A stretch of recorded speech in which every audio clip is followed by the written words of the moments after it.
Hello and welcome to this episode of Superhero Ethics. Today we are talking about The Karate Kid and the new TV show based in that world, Cobra Kai. This is a bit of a departure for the superhero style, but if you were a kid in the 80s, you probably thought Mr. Miyagi was a superhero. And frankly, this show raises all sorts of questions that we love. Questions about justice and redemption, and what does it mean to be a bully, and what does it mean to put that aside? How do you fight with violence versus fighting with social power? All sorts of great things, plus a whole lot of 80s nostalgia. All that and more after this commercial break we have no control over.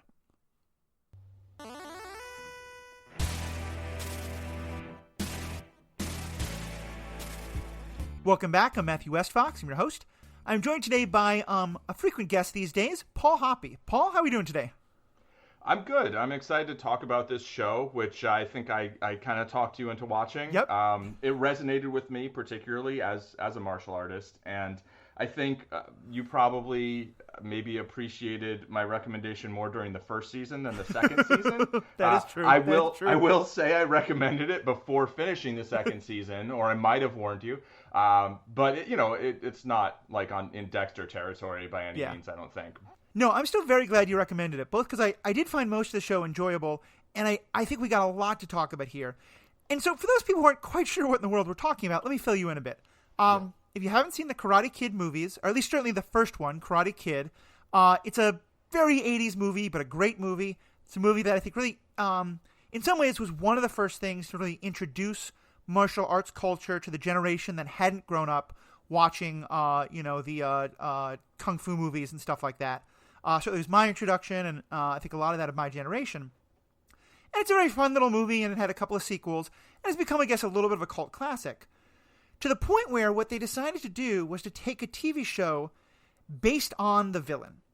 In that movie, you have a character named Johnny Lawrence, and Johnny is just the epitome of a 1980s bully. He's, he looks basically Aryan. He's very blonde, blue-eyed. He has all of his friends who look just like him, and they're the badass karate dudes, and they bully kids at the school. And the movie's all about, learning to take on the bully and to fight with honor and, all these good things. Great story. And in most of these movies, we look at that, we say, great. Good triumphed over evil, the bully's been defeated, everything can go on. But kind of interestingly, actually, given the episode you and I did just last week when we talked about, what happens after you defeat the villain, this movie says, what happens after you've been a bully? Mm-hmm. And it really follows the story of Johnny Lawrence 30 years later, when he is still kind of in that place of the old washed up football star, the guy who had a lot of great things in high school, but it was all, all kind of took away, and he's never figured out what to do next.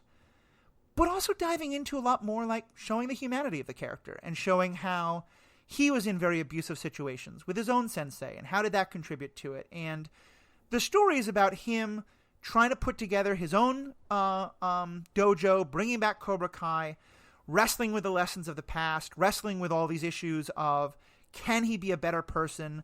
Can he replicate the kind of style of Cobra Kai without it leading to people being bullies?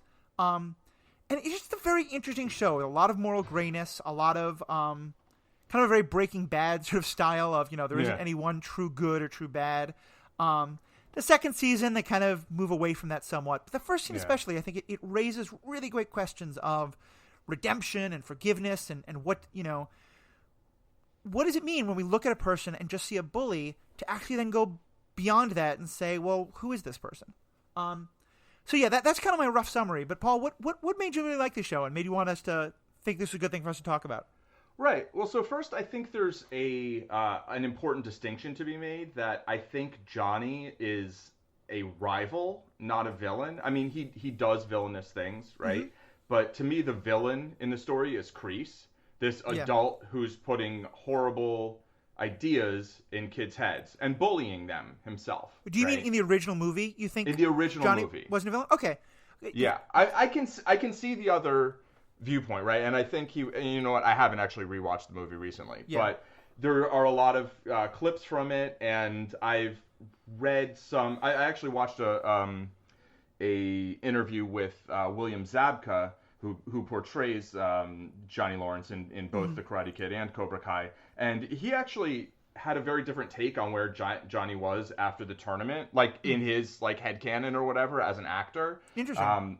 That like his view was kind of that Johnny had kind of like learned that what he'd been taught was wrong. Yeah. And you know, sort of being defeated by Danny, but then Danny actually being kind of decent afterwards, and you know that Johnny didn't, like, if you watch the movie, Johnny didn't really want to sweep the leg. It's like he'd basically been taught to be a bully. He was a bully, but like he didn't necessarily like have complete emotional buy-in to this whole like no mercy thing, right? But his teacher was like, no, do this, and you know, his teacher had basically given him something that his family had not, you know, which we see in the show. And it makes sense. And I can see, you know, the direction that the show took it was basically more like Johnny was very defeated, and then his life pretty much kind of sucks from there.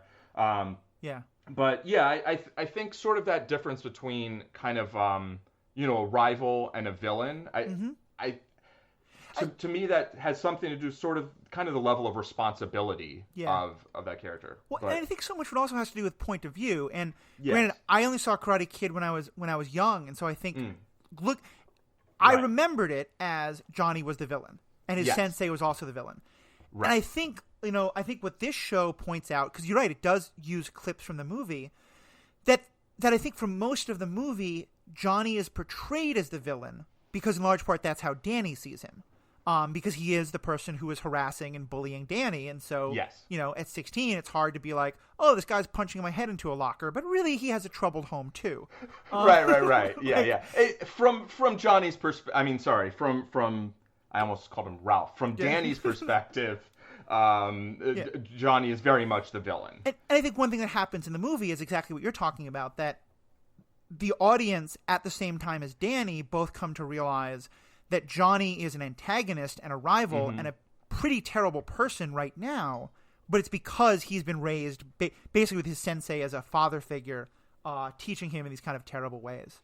Exactly. So, you know, I'd say that one reason that the show resonated with me so much was, you know, just having, I practiced martial arts for decades. I did Taekwondo as a kid, then as a teen, then extensively as an adult. I haven't kept up with it so much in the last few years, but yeah, I mean, and I think you've been a sensei. You ran your own dojo for a while, or dojang. Well, sabunim, but yeah, so we'll get to that in a second. But yeah. So I was I'm a 5th degree black belt. So for years I was in this culture where people called me Master Hoppy, which, you know, feels nice. I'm not gonna lie, but there's some sort of consequence of that this show, I think, kind of shows. You know, I ran a school in Times Square for a while. That school caught fire, had broken mirrors. I definitely dealt with some of the shit that the characters went through in this show. You know, you know, I mean, I had an experience where I showed mercy to an injured opponent in a tournament, and then they took advantage of it and got in shots that they wouldn't have if I, you know, hadn't been like, oh yeah, I'll take it easy on them because they, you know, hurt their knee or whatever. You know, so, but more specifically, I practiced Taekwondo, which is a Korean martial art, and there's, you know, I have some general familiarity with Japanese martial arts, but there's this sort of rivalry between Korean martial arts and Japanese ones that, you know, has, I think, somewhat to do with, you know, obviously a lot to do actually with the history of the two countries, the Japanese occupation of Korea.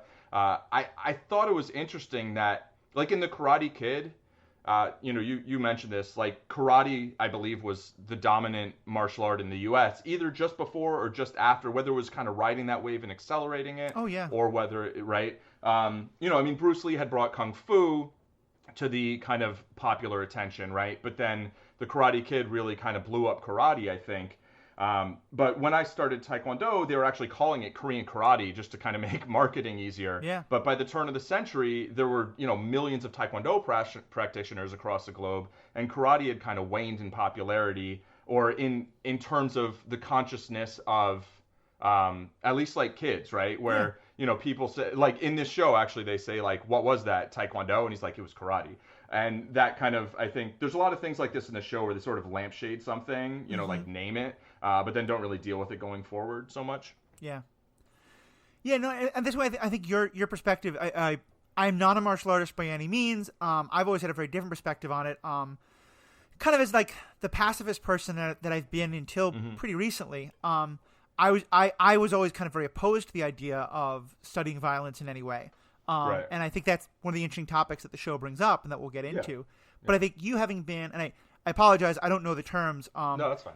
You know, my understanding is that you played a role that would be in karate called a sensei, but I guess in Taekwondo is a different term, but is that same, like, you've been the teacher, you've been in the role that Johnny, and as the story goes on, Danny also winds up starting his own dojo as well. Yeah. And it's, I think, one of the other really interesting dynamics of the story is, and I like that in this regard especially in season 1, it really plays with this idea of who the good guy or the villain is, because when the show starts, Danny's kind of a dick. Like, you know, he's not a terrible person, but he's still the person who is, like, if Johnny is the high school athlete whose dreams never came true and he's living on past glory, Danny is 100%, you know, succeeding on past glory. His car dealership, you know, chops the competition, you know, like, it's very much that kind of thing. And but the point being that, so a big part of the story is these two characters have always had this rivalry. Danny has always seen Johnny as, like you said, I think he's now kind of back to seeing him as the villain, not just an antagonist. And so when Cobra Kai, Johnny's dojo starts up again, Danny winds up feeling like he has to teach real karate. And so a lot of the show winds up being about this rivalry that these two adult men have, and the way that they kind of let this rivalry take over to the point that they are harming their relationships, that they're getting kids involved in it, and just all kinds of, like, added complexities there.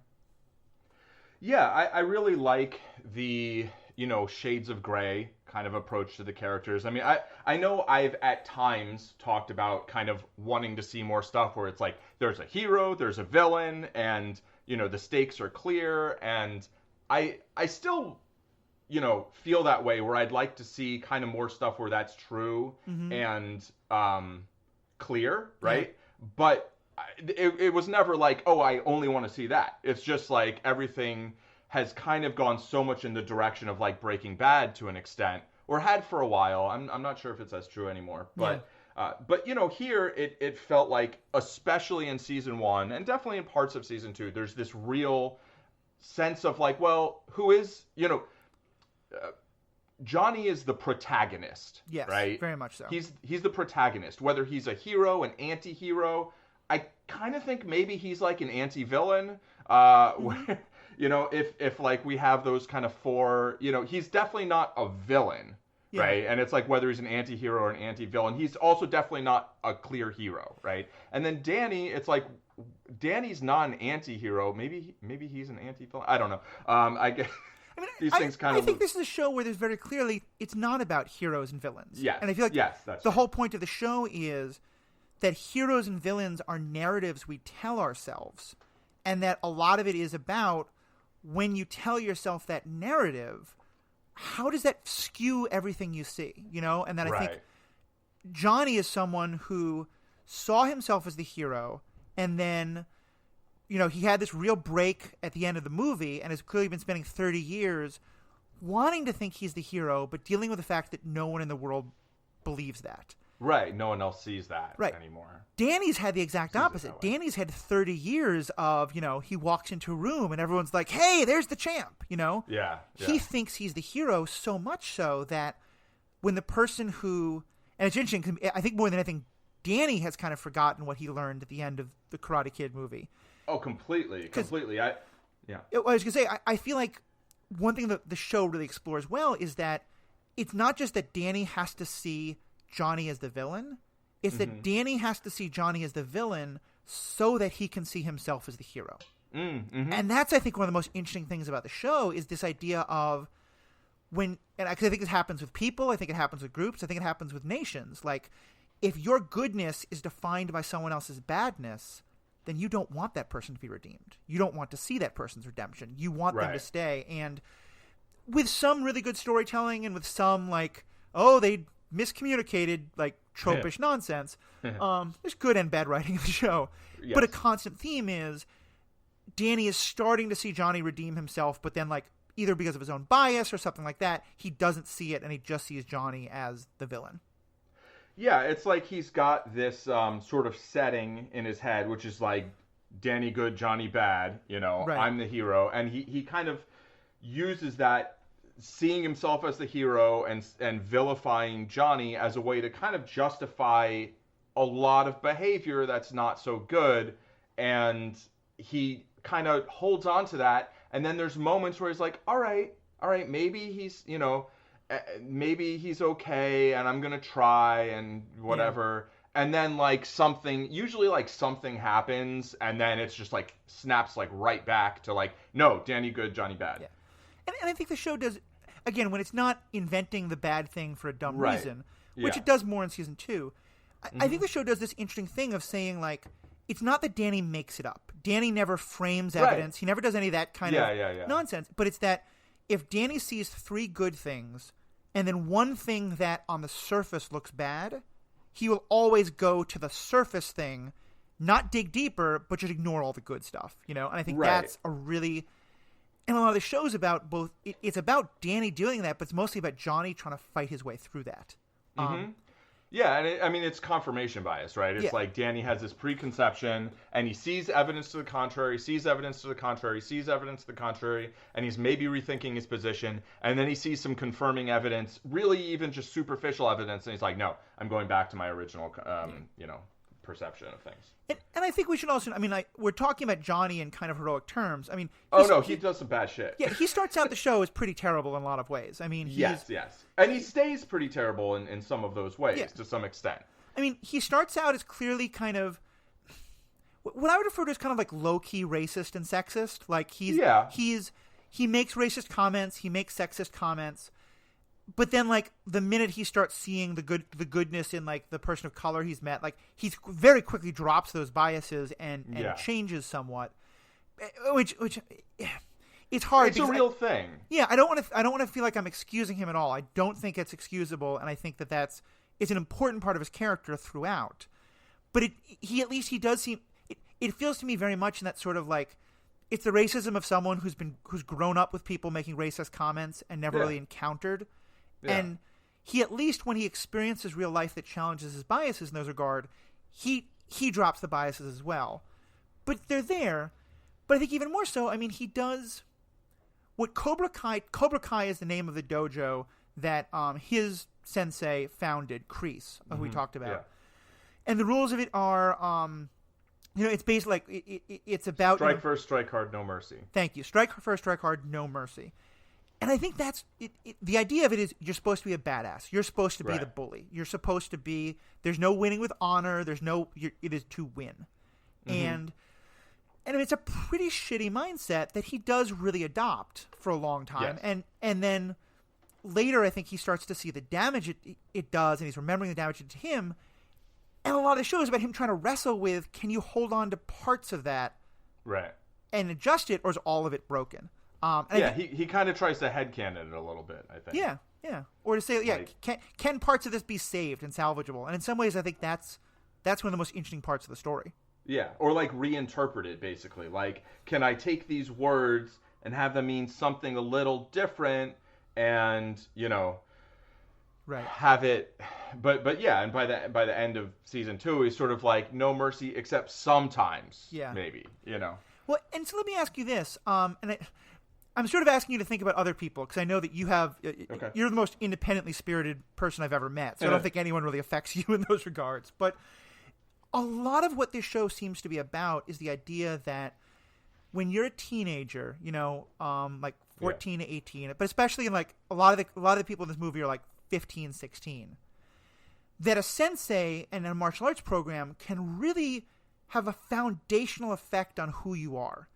And we see a lot of the characters pretty much have like their entire ethos and understanding of the world shaped by their sensei and what their sensei teaches them.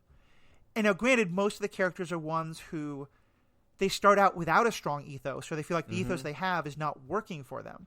Yeah. But do you think, I wonder, like, from your own experience, how real do you think that is in terms of the ability of that sensei-student relationship or the master-student relationship to really, like, change a person's demeanor in those kind of ways? Like, enormously real. To the point where, the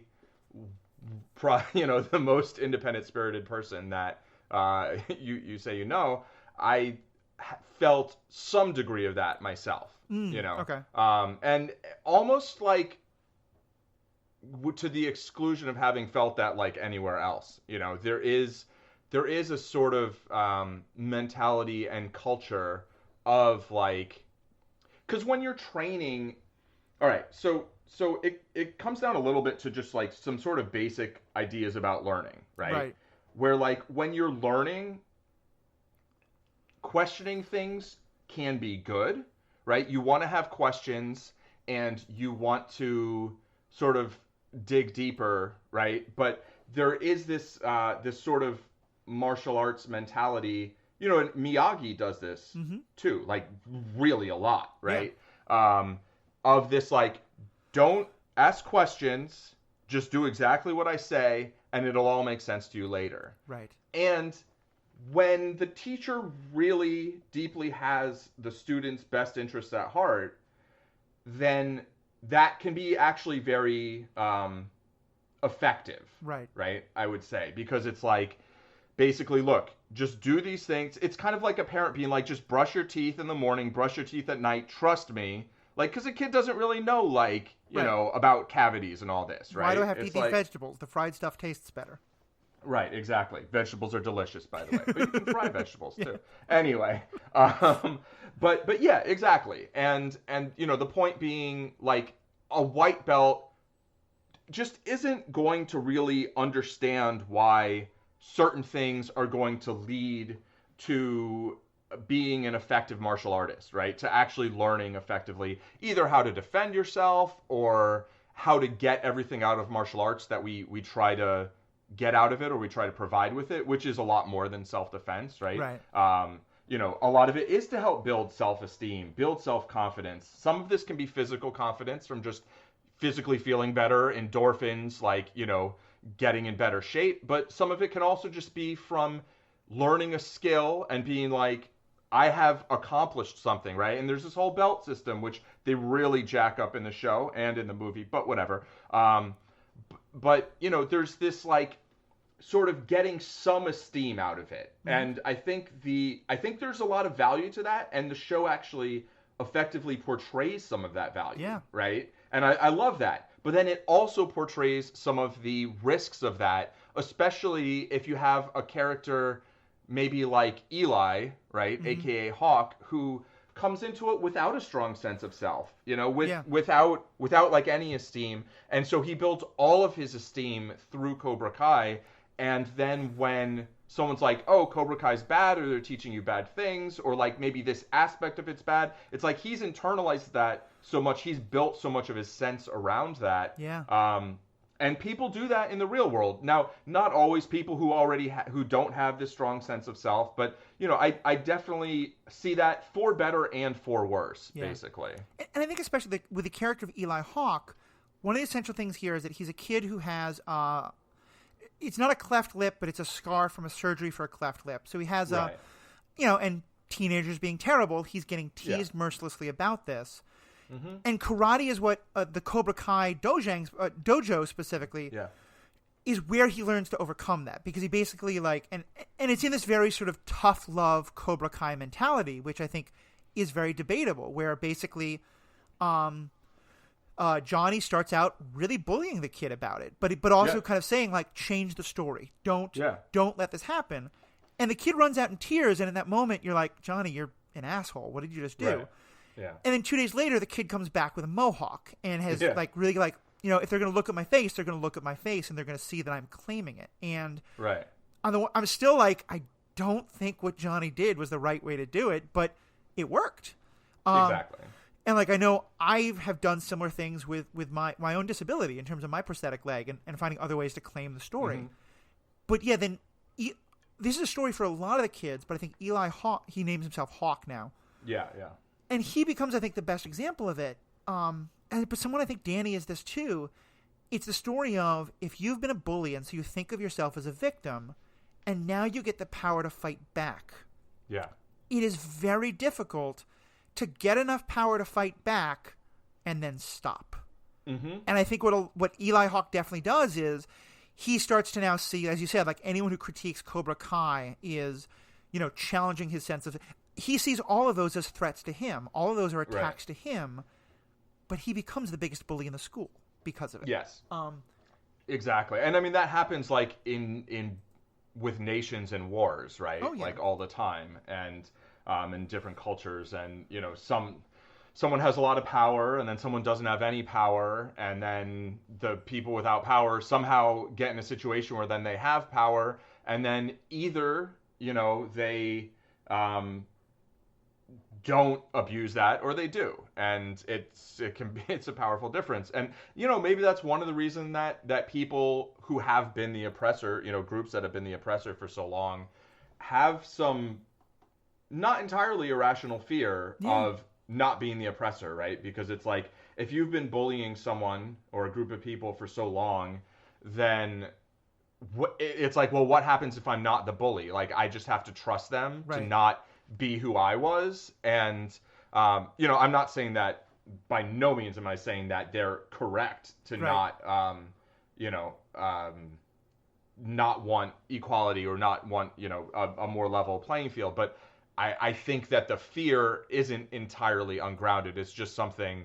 There's a lot of fears that are super rational, right? But we have to, like, fear of fire, totally rational. Fear of falling, totally rational. But it's like, that doesn't mean we can't climb up on something. It doesn't mean, we can't cook. It just means we have to, I mean, cooking maybe isn't always the type of fear of fire.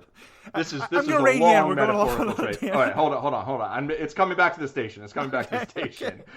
Land the plane, Pastor Hoppy. Land the plane. Yeah. Mix the metaphors in a cement mixer. I thought of your cement mixer of metaphors, by the way, when they did Land the plane. Stop it with the plane. Enough with the plane. The point being, now it's gone. The train's just gone off the tracks. It's gone. It's lost.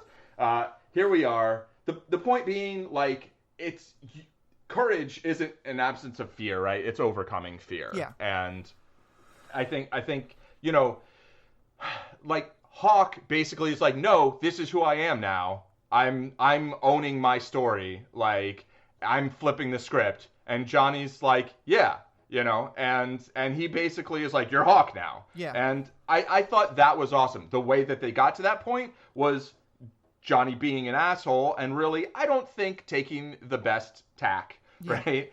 But that doesn't mean that, like, sometimes bad methods yield good results, and sometimes good methods yield bad results. Right. And in that case, I think a bad method that had one grain of something really valuable to say, which was flip the script, right? Own who you are. And he did, and that works out. But then he becomes the bully, right? Which is like, well, that's not cool, man. And I just want to make 2 points in that. One, it's kind of the whole thing you went on about oppression and stuff like that, which is a really good point you were making. I think part of it is, I hear what you're saying in terms of the fear being somewhat grounded. I think this is what you were saying. Like, that doesn't mean that it's okay. It's a kind of like, people are afraid of losing the power they have as white people, as men, as Sith, whatever it is. That doesn't make it okay, but it's where the fear comes from. Yes. And it's why the fears are so easy to play upon by demagogues, is, I think, a big point. And I think the other thing, though, is that it's the idea of perceiving yourself as a victim. And I think one of the things that we see in our own world right now is that there's such an ability to, like, Hawk is someone who did grow up seeing himself as a victim for very good reasons. Yeah, he didn't make that up. And he's never, like, a lot of the bullies in this have never been able to let go of that sense of being a victim. Right. There's another thing, I think, though, of that often happens, and it happens, there's some of this in the show, but I think it's also just a related point of people who've always had power because they're oppressors now being asked not to be the victim, but to just, live as equals. Like, don't be the high school bully, just be as an equal. But that feels like victimization because it is knocking you down a few rungs. And I think that's a thing that everyone in the show, Danny feels like a victim because he doesn't get to be the hero anymore. Yeah, Johnny feels like the victim because no one understands him and no one sees that he's trying his best even though he's fucking everything up. All the kids in some ways feel like a victim one way or the other. Right. And it's like a lot of them have worked hard to get into the position of being able to be the oppressor. Right. Basically, right? Like, they did that through training. It wasn't some, like, inherited advantage. It's like they actually worked to get to that position. But, like, the right thing to do, or like a good thing to do, would be like, okay, I'm in this position where now I have the physical power, right? I have the social power. So now we're just going to get along. Things are going to be okay. And you can't get out of line because I have this power, but that doesn't mean that I'm going to keep you down. By out of line, I mean, like, you're not going to pick on me, you're not going to bully me, you're not going to bully them either. Right. You know, but instead they're like, no, I'm going to bully you. And it's like, okay, well, that's... Well, and it becomes... We talked before about the idea that everyone's the hero in their own story. Right. And I think that's one of the things is...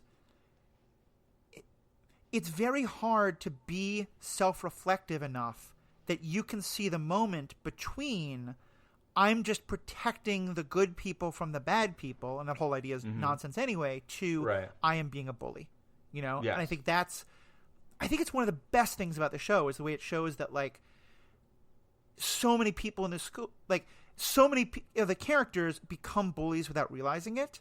Mm-hmm. And in some ways that's even the meta thing, because in the original movie, you know, Johnny Lawrence is the most cardboard cutout 1980s mustache twirly, if he was old enough to grow a mustache, you know, villain you could ever bully you could ever imagine. But what the show does so well is to show that even he didn't think he was a bully. Right, exactly. He thought he was a victim. He thought that first he was a victim because his stepdad was an asshole. Right. Then he felt like he was a victim because he felt like Danny came to his town and, like, took his shit, basically. Yeah, because he used to be it's really interesting seeing him tell the story of the stuff we saw. And he has, and some of it is clearly like he's just misremembering facts, which people do. And some of it's giving a different spin on things. But, you know, he sees it as like, this guy took my girl, not realizing he was being a jerk to the girl. Exactly. In one of my absolute favorite moments of the entire show, and this does come in season 2. Season 2 has some really good moments. It just has some problems. And we're going to focus today mostly on the ethics stuff, but for those of you who have seen the show, we're going to spend about 20 minutes at the end of this just ranting about the show, because there was a lot of feelings we had. But in the second there's a moment when basically Johnny finds out that one of his childhood friends is dying. And in one of the... They somehow managed to find so many of the original cast members. Because here, they literally get the group together. Like, there's 3... basic goons who have like 1 or 2 lines each, but became little cult figures in their own way. They get all those actors back, and they basically show like those guys getting together because one of them is dying. Yeah.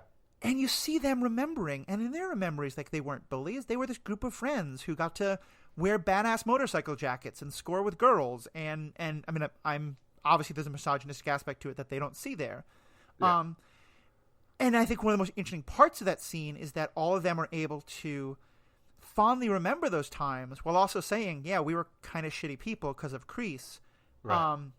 And that Johnny is the one who still fully doesn't see that. But to me, like, to be able to humanize those people, like not even the main antagonist, but just his like sidekicks, I was like, wow, you're going deep on this theme, and I love it.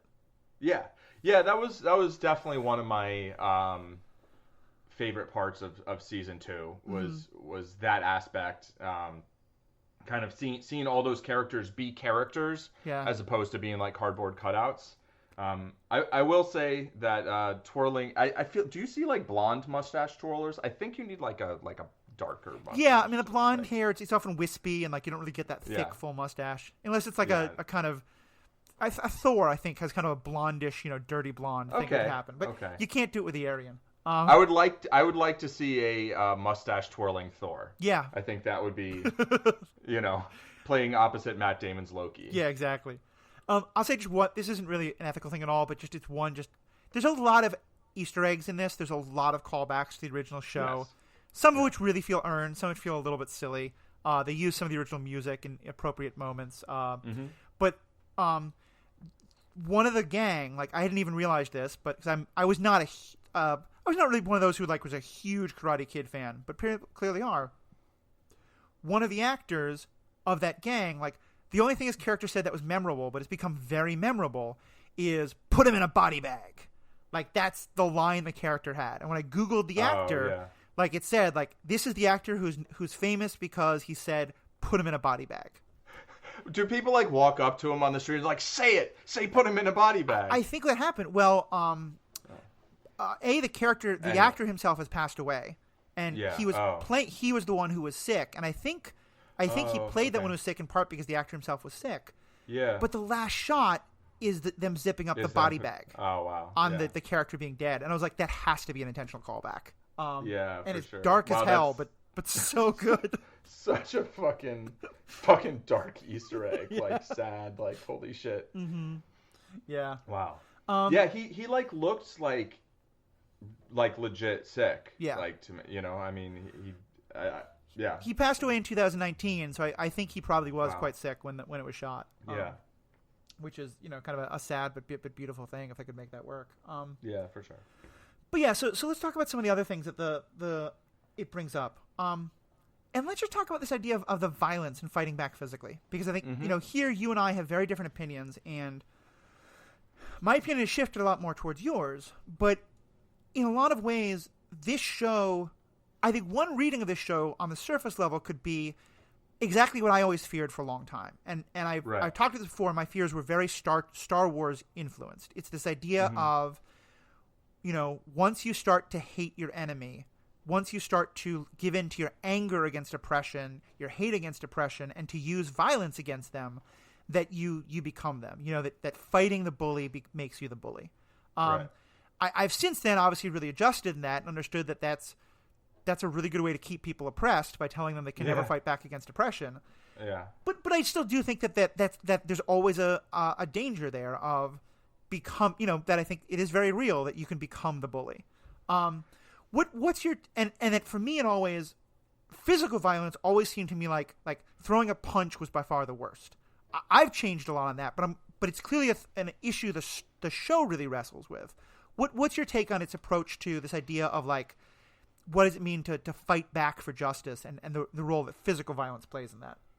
I think the show does a good job in showing how learning to fight can help you sort of champion a just cause. Yeah. Right? Like defending a kid against a bunch of other kids. And at the same time, how that can go awry, right? Mm-hmm. Particularly if that, art of self-defense is not taught, as an art, is not taught with it, depending on sort of the ethics that it's taught with. And that's the word do, right, means the way, right, or the art. And it kind of has this sort of large meaning, right, where like Taekwondo, the do means like the way of the fist and foot, right? And Kendo is the way of that's not way of the sword. Yes. Oh, Kendo is the way of the sword. Okay, yeah. Right. Judo is the way of flipping people. No. But the word judo compared to jujitsu, right? It's the way compared to the skill. And karate do is also a way of expressing that. And that's why, Danny calls his dojo Miyagi-Do, right? It's the way of Miyagi. But the way is supposed to be more than just this, it's sort of the way of doing things. It's like this broader, way, the path, the whole approach, right? It's beyond just technique. It's beyond just, here is how you put your foot in their face. It's also do you put your foot in their face? Why do you, if you do? And so there's a certain amount of philosophy that I think is meant to be taught along with martial arts. And that's what separates martial arts from a system of fighting, right? And I'd say Cobra Kai, it's not Cobra Kai Do, it's just Cobra Kai. Yeah. Right? And they do teach a philosophy. Yeah. And so, okay, we could call it a Do, it's both of the styles are kind of based somewhat, I think, on real world styles where if I'm not mistaken, I think Cobra Kai is a little more Kyokushin, or it looks a lot like Shotokan to me, which is more kind of hard style, more full contact kind of style. It's particularly Kyokushin. Whereas the Miyagi style is, he talks specifically about I think he's from Okinawa, right? It's an Okinawan style, which Goju-Ryu is a style. It's this more circular, more soft style where there's a lot of, you're attacking me. Okay, I'm going to soft block, right? I'm going to deflect your attack. And then there's still strikes, but, the idea of the two schools are very, the one strike first, strike hard, no mercy, and the other one's like, don't use this except for defense. Right. So unless someone's attacking you, you are not going to attack them. You're never going to just attack someone. Yeah. And so, I do personally believe, if someone attacks me, I'm going to defend myself. The level of force I use is going to be determined by the level of force they're using, the level of threat that they pose. Right. Right. And so I think when you, in an effort to defend yourself, are using a grossly disproportionate force, or if you're like, well, they attacked me once and I'm just going to attack, I think that's bad. I would like to not have much of that in the world. Yeah. I do think that there is a sort of a higher level of equality that can be gained by, some styles are based more on brute force. There's other styles like Wing Chun, which I haven't practiced, but, are built more around giving a smaller person the ability to defend themselves against larger people, right? Yeah. And I think that's a very valuable thing. And I think, if more smaller people had that, then larger people wouldn't really have the capacity to bully to the same extent. Right. So, there's an idea of like, is what we're trying to do kind of lift up the floor where everybody, or at least more people, can defend themselves against physical bullying, physical attacks, or is what we're doing to try to raise the ceiling where the people who are already capable of being the biggest bullies can just be more bullies, right? And I feel like that's sort of the difference between what Cobra Kai is trying to do and what Miyagi was trying to do originally. Yeah. No, I think in the original conception of Cobra Kai, and what Johnny holds to for a lot of the first season, I think by the second season he's letting this go. He just doesn't really know how. Yeah. He, for most of it, he doesn't think that a bully is a bad thing. He thinks that, right. that a bully is just kind of like, it's an alpha, and being an alpha is a good thing in his mind. That's how he sees the world. It's funny. I'm trying hard not to lean into this, but the more I think of it, the more I think original Cobra Kai and Miyagi-Do is kind of Jedi and Sith, with some of the problems of both of them, Okay. With the Jedi, we've talked about how there's often this you never show emotion, you always defend. Right. But when you tell yourself you always defend, the line about what constitutes a threat that has to be defended of can get, that circle can get bigger and bigger and bigger and bigger. Yeah, yeah. And I think that's exactly what Danny does. Danny is, I will only use my powers for defense. But instead of it being like the moment Cobra Kai attacks, I will fight back, it gets to be the existence of Cobra Kai is an attack. And so I have to defend, which is totally not what it is. And the Sith are very much like, power and you lead because you took power. And that's kind of Cobra Kai. I don't think in any way this was influenced by Star Wars. I just think Star Wars was taking... Star Wars is the metaphor... Well, it was of the time, Well, it's also Star Wars is a metaphor that I use for just an ancient... a very ancient understanding of the world between defense and attack and things like that. Right. But getting to I think the point you're making, I think that's one of the really interesting things is that how do you help the victims have enough power to fight back? But it's a kind of how do you find that perfect balance, so that it's not giving them so much power. And anyways, it's not about how much power you have; it's about how much do you temper that with a sense of here's when to use the power, here's why to use the power.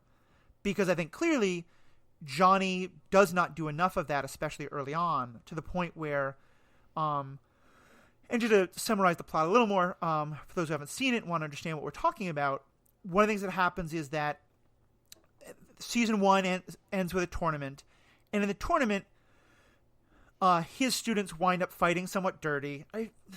This is one of those, the show is telling us, not showing us. I don't really feel like they did anything that dirty, but we're supposed to think they did.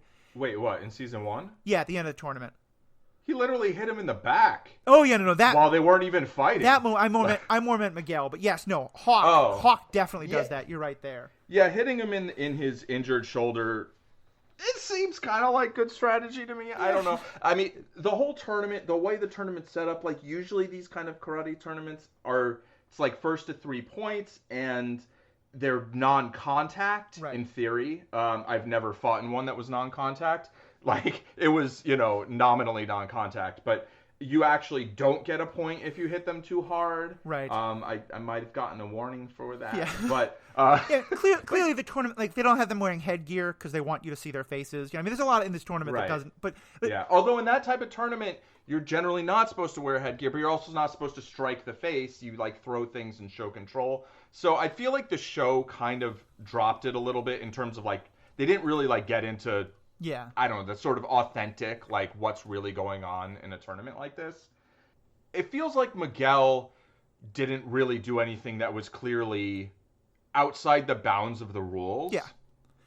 I definitely agree with that. And I think that's one of those times where I think there's a number of times where the show tells us that people are doing the wrong thing or that they're doing the right thing instead of showing it, and that's a frustration. But either way, I think that's clearly the moment where it's supposed to be that Johnny realizes maybe he's amping these kids up too much, that he is going in that direction. And then I think a lot of season 2 is about him trying to dial that back. And we can get into a lot of debates about, how responsible, because the end of season 2 is this huge fight among the kids we have a lot of issues with it, but basically we'll get to that one kid winds up being horribly injured in part because the Cobra Kai kids are just like fight. And there's a whole, what was very gray turned more black and white, and that's kind of a problem. But the point being, I feel like Johnny has realized that he's amped these kids up too much, but he doesn't know how to dial that back because he doesn't want to say it's all wrong, because that means also saying he's wrong, And I feel like one of the things that he's really going through that I think is such a human struggle is when you realize that you've been taught a way of life that is fundamentally flawed in some ways. Or that's actually even the better question is when you realize the way you've been taught to live your life has major problems, you have to wrestle with, was it fundamentally flawed and now everything about me has to change? Or was it fundamentally good with some problems at the edges and I can trim the edges? And I think that's one of the things that Johnny's really wrestling with is, can you have a Cobra Kai, I think he says at one point, like, can you fight with no mercy but with honor? And it's a very interesting thing, like him trying to find this razor edge. Yeah, it's like when you have a school motto like that, how do you change your outlook, right? That's to me, that's kind of the problem with organizations in general, is that you end up getting this, like, you get this situation where you build up this big structure, right? You build an organization, you build a system based on certain principles.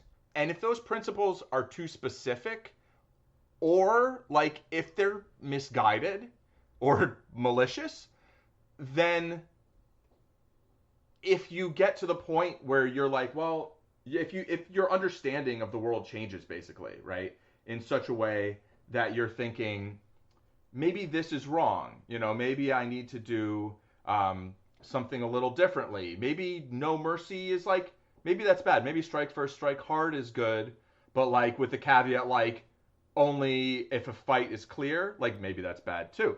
But like, now you say, as the teacher, say, okay, you've created this system. You're like, okay, now we're going to change it. But you've basically indoctrinated all these people into this way of thinking, right? And now it's like, well, how can you change it? And it's, I'll have a very brief personal aside here where, my teacher, I'd say, my Taekwondo teacher, Sukjin Kim, he was a grandmaster. He was taught by the founder of Taekwondo, of traditional Taekwondo.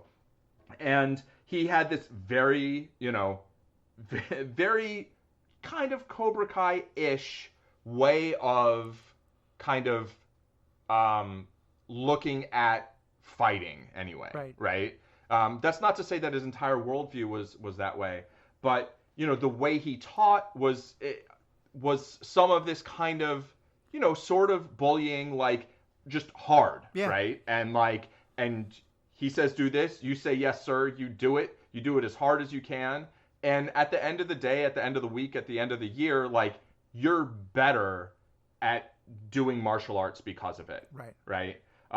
And there was still a school motto and everything that there's still some philosophy attached, and not an absence of talking about kind of way of life. Like that was sort of a big thing. But over the years, basically, mostly I'd say in the time frame in which I studied with him, he went from being this very just like hard on everybody to being like, okay, so this person is going to find this or that more difficult, like sort of to like reevaluating like what's the mission of like why are we teaching this? Right? Are we teaching it so people can become the most badass fighters they possibly can? Like when he taught it that way, he made world champions, but then when he stopped teaching it that way, maybe he gave more to people than just like the ability to like fight really, really well.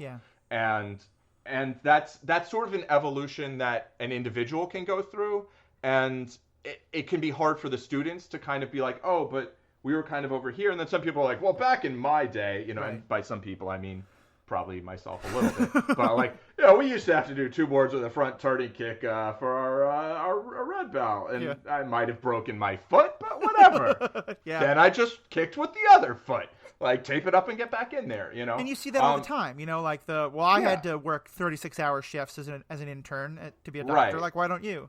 Right, and it's like, but can we maybe make a better world? But like when we have all these systems we've built up, it's really hard to like change the things at the core of those systems. Because there's already all these people. It's like we can't just what are we going to just hard reboot and just be like, all right, I'm going to open up a new school. Maybe that's season 3. I don't know.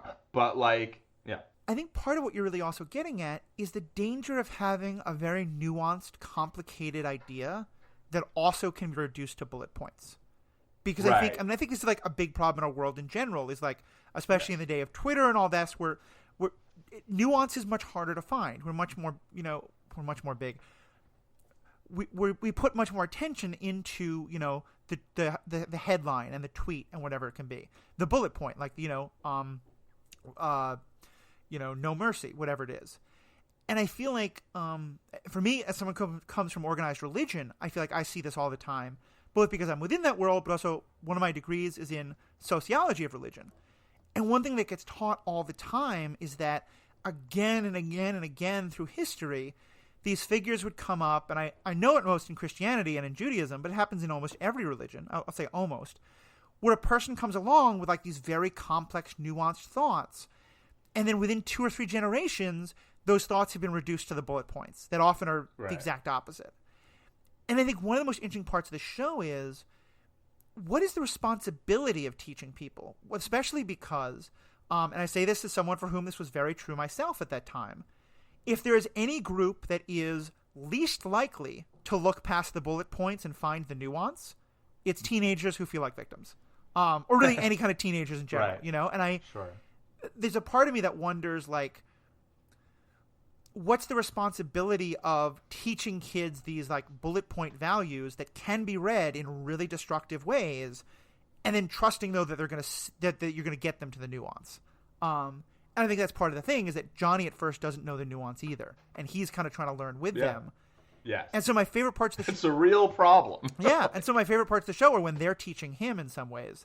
Oh yeah, but I feel like Miguel makes him a better person. Yes, very much. Miguel is kind of his first student, and he's the one who he starts out by making some kind of racist comments to, but then really starts to see as like all that falls away as he gets to know Miguel. Which again, I don't want to say that's redeeming the racist at all. That's a very problematic kind of a storyline, but it's also a very real one. It is.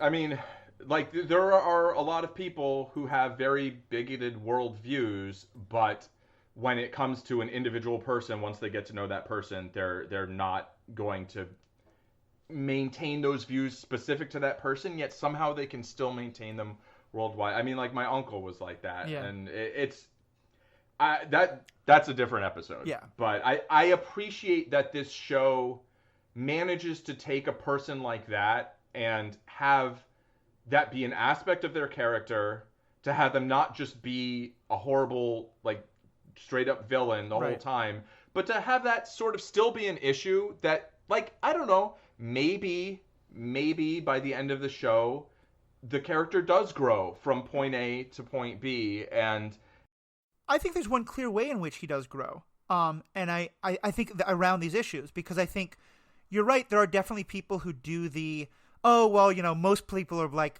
most black people are this way, but you're not. You're one of the good ones. Right. Like that kind of racist stuff. Yeah, And I don't think Johnny does that, though, because, and I see this actually more with his sexism than his racism, but I think it's applicable to both. The first time a woman joins the dojo, he's like, no, Cobra Kai is just for boys. Right. And it's because he thinks women can't do his style. Right. When the student, the woman, the girl student who wants to show him that she can, shows that she can, he's very quickly like, oh, okay, cool. And then the next time a girl joins the dojo, he doesn't give her any shit at all. He's very much like, cool, you're welcome. And to me, that's at least him not, it's not that he does the, you're a girl, but I'm going to keep my preconceptions about girls. He's just like, oh, okay, I was wrong about that. Cool, girls are welcome. Yeah, which is great. It's like, that's how we make progress, right? Like, people have a view that someone can't do something, and then someone proves them wrong, or just have whatever preconception. Right. And then it's like, oh, I was wrong. Okay, now I think this other thing because it was demonstrated to me that I was wrong. Yeah. And that's like how we grow. Yeah. And I will say that, like, in my experience in martial arts, it was like there were as many women as men. Right. And I don't know if I'm sure that's not universal, but I think it's pretty common. Like, in kids' classes, you know, you have a mix of genders. And yeah, I think that's certainly my understanding. And there are some other great ways in which the show really kind of plays with how much the world has changed from the 1980s to now, in some ways that I love. I wanted to go back to something else you were saying, because I think it's another interesting point here, and something the show makes a good point about, because you're talking about, like, what is the goal of a sensei? And in terms of it, like, a while back you said, like, the sensei should have the best interest of the students at heart. And often when we talk about, like, in high school athletics, one thing that gets talked about a lot is that often the coach can become, especially in football, but in a lot of high school sports, the coach can become a real father or mother figure, but especially when it's men, a father figure, and can really, like, impart values and impart a lot of ways of looking at the world in really in sometimes very, very good and sometimes problematic ways. Right. And that with football, the football coach is very clearly there to win. Like, shape them into better people is a good part of it, but, like, if you go 0-12 and make really good people, you're going to get fired. Right. A dojo, at least as my understanding, a sensei, and please give me your perspective on this. Go ahead. It seems like there's a real tension because on the one hand, you're not just learning martial arts to be able to compete. You're learning martial arts to develop yourself and to be able to protect yourself from bullies and to be able to carry yourself better in the world and to learn these values. But then they do also compete. And it certainly seems like a big part of what happens, especially for Johnny and even more so for Kreese, is that their ego is totally it's very much like the adult leaving out their dreams through the kid. You know, their ego is wrapped up in they need to win. And so I think that's where a lot of you're supposed to be keeping your kid's best interest at heart, and maybe you think their kid's best interest is to win, but how much of that is also your desire to win and your desire to make your dojo look good? Right. And so, I mean, not everyone competes. There are styles that basically just are like competition. That's ridiculous. Like, why would we do that? There are, I think competitions are a little bit, to some extent, maybe more of a modern invention and sort of a marketing thing and maybe a way of making money, but really kind of way of driving the business. Right. Tournaments can definitely function as sort of like proxy wars between dojos or senseis or like different schools or their teachers. So that part of the story is pretty realistic. That's super real. That's a thing, you know. And but, you know, I would say that competition should serve martial arts. Martial arts shouldn't serve competition. Yeah. Like, you know, having said that, okay, so the style I studied is original traditional Taekwondo, which was, you know, created by General Choi in Korea when was it South Korea technically? He was a general in the army, and then he ultimately got exiled when because when there was a military coup and he was like a higher ranking general, so like, well, we can't have this higher ranking general here. So he went around the world spreading this particular style of Taekwondo, which was the International Taekwondo Federation. Meanwhile, some other masters created something called the World Taekwondo Federation, which is wow. The initials are WTF, which I think they finally changed. Which, we might have made fun of that a little bit. But the goal, one of the goals of WTF was to spread Taekwondo around the world, and they were incredibly successful in that. And the way they did that was they made it a sport. They made it an Olympic sport, and they made Taekwondo the national sport of Korea. Yeah. And it was sort of a way of spreading, Korean culture around the world as well. And there's definitely this rivalry between ITF and WTF, but within the World Taekwondo Federation, it's basically sport Taekwondo. And so there's a lot of people who have this look at it, and that doesn't mean it can't also have the other thing, right? Mm-hmm. But it was like martial arts as a sport specifically. And Cobra Kai seems like that's their purpose isn't the competition. It seems like the competition is there for them, right? Like to validate their their whole ethos is kind of like be a winner, right? Like in life. And so the competition, you win the competition to show you're a winner and like show that you're like an alpha and whatever. And it works in that because they're the winners, now lots of people want to join them. And so you could see that. But I do think a lot of it, to tell you the extreme it goes to, in the original movie, Johnny wins second place out of like a big tournament. That's not bad. Yeah. It's not bad. His sensei, Kreese, breaks the second place trophy in front of him. Right. While, second place is worthless. Almost kills him. You have to be a winner. Right. Yeah, so I think that's another way the show is making some interesting commentary about, how does that sports culture take over, and how does this idea of the competition, the winning, and how does it get in the way of the idea of what's the life lessons or physical lessons you're learning? Right. I want to. There's so much in this we could go, but there's a lot of different parts of this we want to talk about. Yeah. Because there's also another issue that the show, it never really lampshades, so I don't know how intentionally it's bringing it up, but it returns to it enough that I think it's intentional.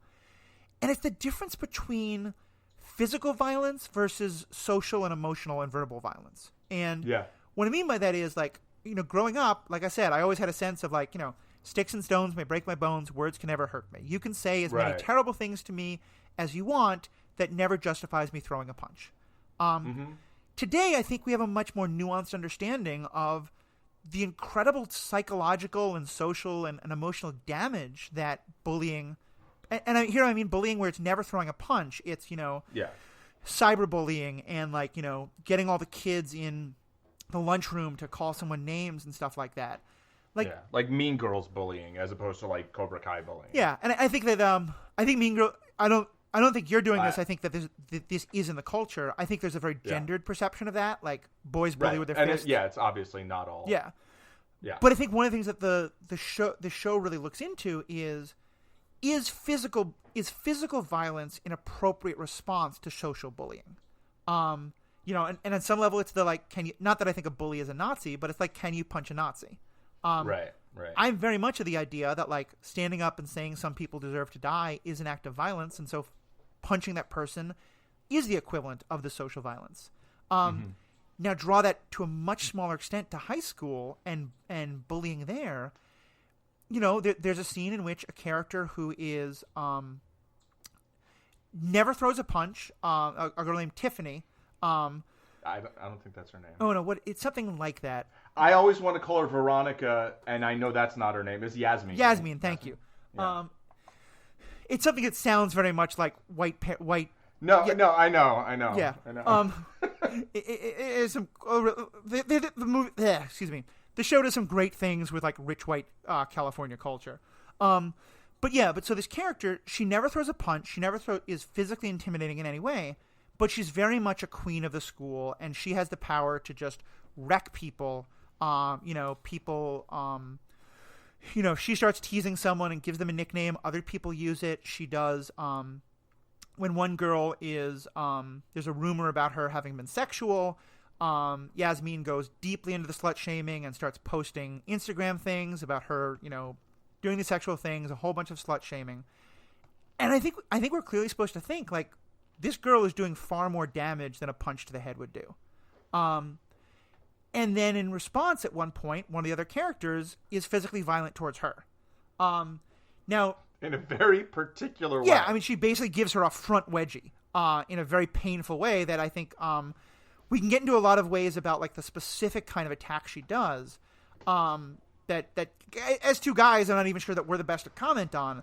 But even just putting that aside, what's your take on just – because those two are one example, but there's also a couple of others. There's the friends Eli and Dimitri. Eli's the one who becomes Hawk.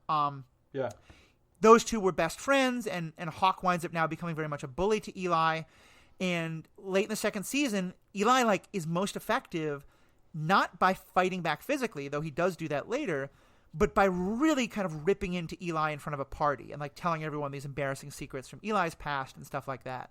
And so I just feel like there's this constant tension between, like, physical bullying versus emotional and social and psychological. What's your kind of take on that in terms of, like, whether physical is an appropriate response or not? Right. So first I think it was in the first season that it happened. I'm not sure. Maybe it was the second, but where Yasmin and Aisha were, the one character's socially bullying the other, and then the other responds physically at one point, right? And then in the second season or late in the second season, one character is physically bullying the other, and then the other is like, I'm going to use social bullying in order to bring you down, right? And I think that's kind of an interesting sort of parallel, flip the script, whatever. In terms of using physical violence against verbal, emotional, social violence or bullying, right? I'm definitely torn, right? To begin with, I would say I am never going to use physical violence in response to any kind of social or verbal attack on me. Right. That's just not a thing I'm going to do. I feel like I never got bullied that much, right? I mean, there were points in my life where there were things like that, and I'd say they were hurtful, but I was in a position, I had, a certain sense of self. I really was fortunate to have parents and sort of a social setting where I wasn't vulnerable to that in the way that a lot of people are. Right. And so I think on my own behalf, it would be completely uncalled for. And like, sometimes it is like somebody says something mean, and then you just kind of, there are social ways, there are social tools of turning that around. Right. And depending on your setting, depending on your social skills, what you've been through, I think that is the ideal way of responding. And I think if you're capable of responding in that way successfully, I think that's the thing that you should do. Yeah. I think that's just markedly a better approach. Instead of escalating things, it can de-escalate things. It can diffuse things. I think sometimes that's a way to go. Somebody is doing something, they're making a joke at you. There are ways that you can respond verbally that kind of, you're sort of making fun of yourself, but not really. Like, you're owning it, and maybe you're kind of backhandedly making fun of them too. But like, I'm going to say, not everybody can necessarily do that, right? And I know that my experience is not reflective of everybody else's experience. There's a lot of social power that gets tied into class and privilege and things like that goes into that kind of thing as well. Yeah, there's all sorts of things, right, that can be going on there. And I don't want to say, okay, because I feel like this is an inappropriate response for me, it is therefore an inappropriate response for anybody else. I also think, there are points at which verbal and social bullying can endanger someone's physical safety, right? Where they're basically bullying them into engaging in self-harm, and that can be physically harmful, it can be deeply emotionally harmful, and it can ultimately people die. Yeah. And actually, I admit I come to this story with a very strong bias because this is long before you and I met each other. But I'm a person, I've had I've been in therapy for a while for a lot of things, and the bullying I went through in school is not the only part of it, but certainly was a big part of it. And when I was 13, I did try to harm myself quite badly in an attempt to not just self-harm, but to end my life because of the bullying that I was going through at the time. And so I come to it with a very strong bias in that regard. But even just as I speak, I know I can hear the bias that I also have, because as I was saying, like, the social bullying does so much worse than the punch to the head. I think if it's just a punch to the head, that's true. But if you're also living under the because what Hawk does, it's not that he just punches someone, it's that he makes them live in fear every day of being punched. Yes. And I think that psychological fear can now be just as torturing as the emotional. For sure, yeah. The physical bullying, the goal of physical bullying is emotional. Right. Right. In many ways. Yeah, it's to scare them into, to get them to obey through, to get them to comply through the fear of more harm.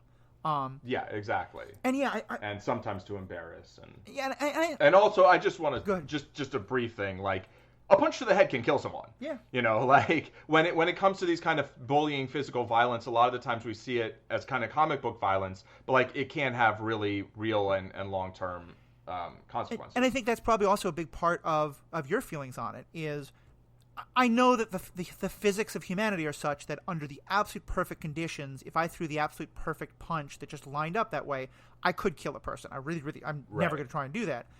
You're much better trained at how to throw a punch. And so I think you have a good reason to feel like, but I feel like I have a sense of like, I'm not that worried about, that if I punch someone, I'm not thinking I could really do true damage, because I think I'm really bad at punching. But someone like, if you have really trained in punching, I think then there's a higher responsibility to understand, like, my punches are going to be a lot more effective. I have to be a lot more careful about this. Absolutely. I mean, there's a point at which it's assault with a deadly weapon because you have a certain level of skill. Right. Like, there is a higher responsibility the more effectively you can do it. Yeah, and I think that's I think one of the things the show doesn't get into is that sense of where does that come in? Because it's funny, I'm still really torn about this, because there's a part of me that does feel like punching a bully is an appropriate thing to do. But not appropriate, but like an understandable, justifiable, like, I'm not going to get you in trouble for doing that. I think though, a lot of this show is adults teaching kids that they should punch bullies. And that's also where I'm kind of like, let me ask you, if someone came to your school when you were running a Taekwondo school and said, I'm getting bullied a lot, the kids always call me names, they always do these terrible things to me, I want to learn Taekwondo so I can make them stop. What would be your feeling? What would have been your response in that moment?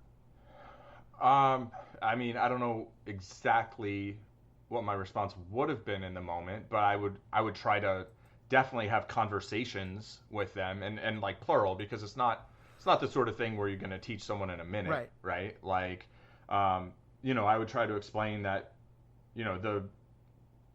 the idea is to develop the ability to defend oneself, and,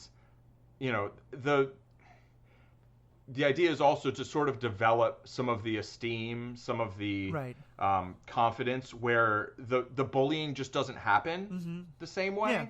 Yeah. It's like bullies seek out victims.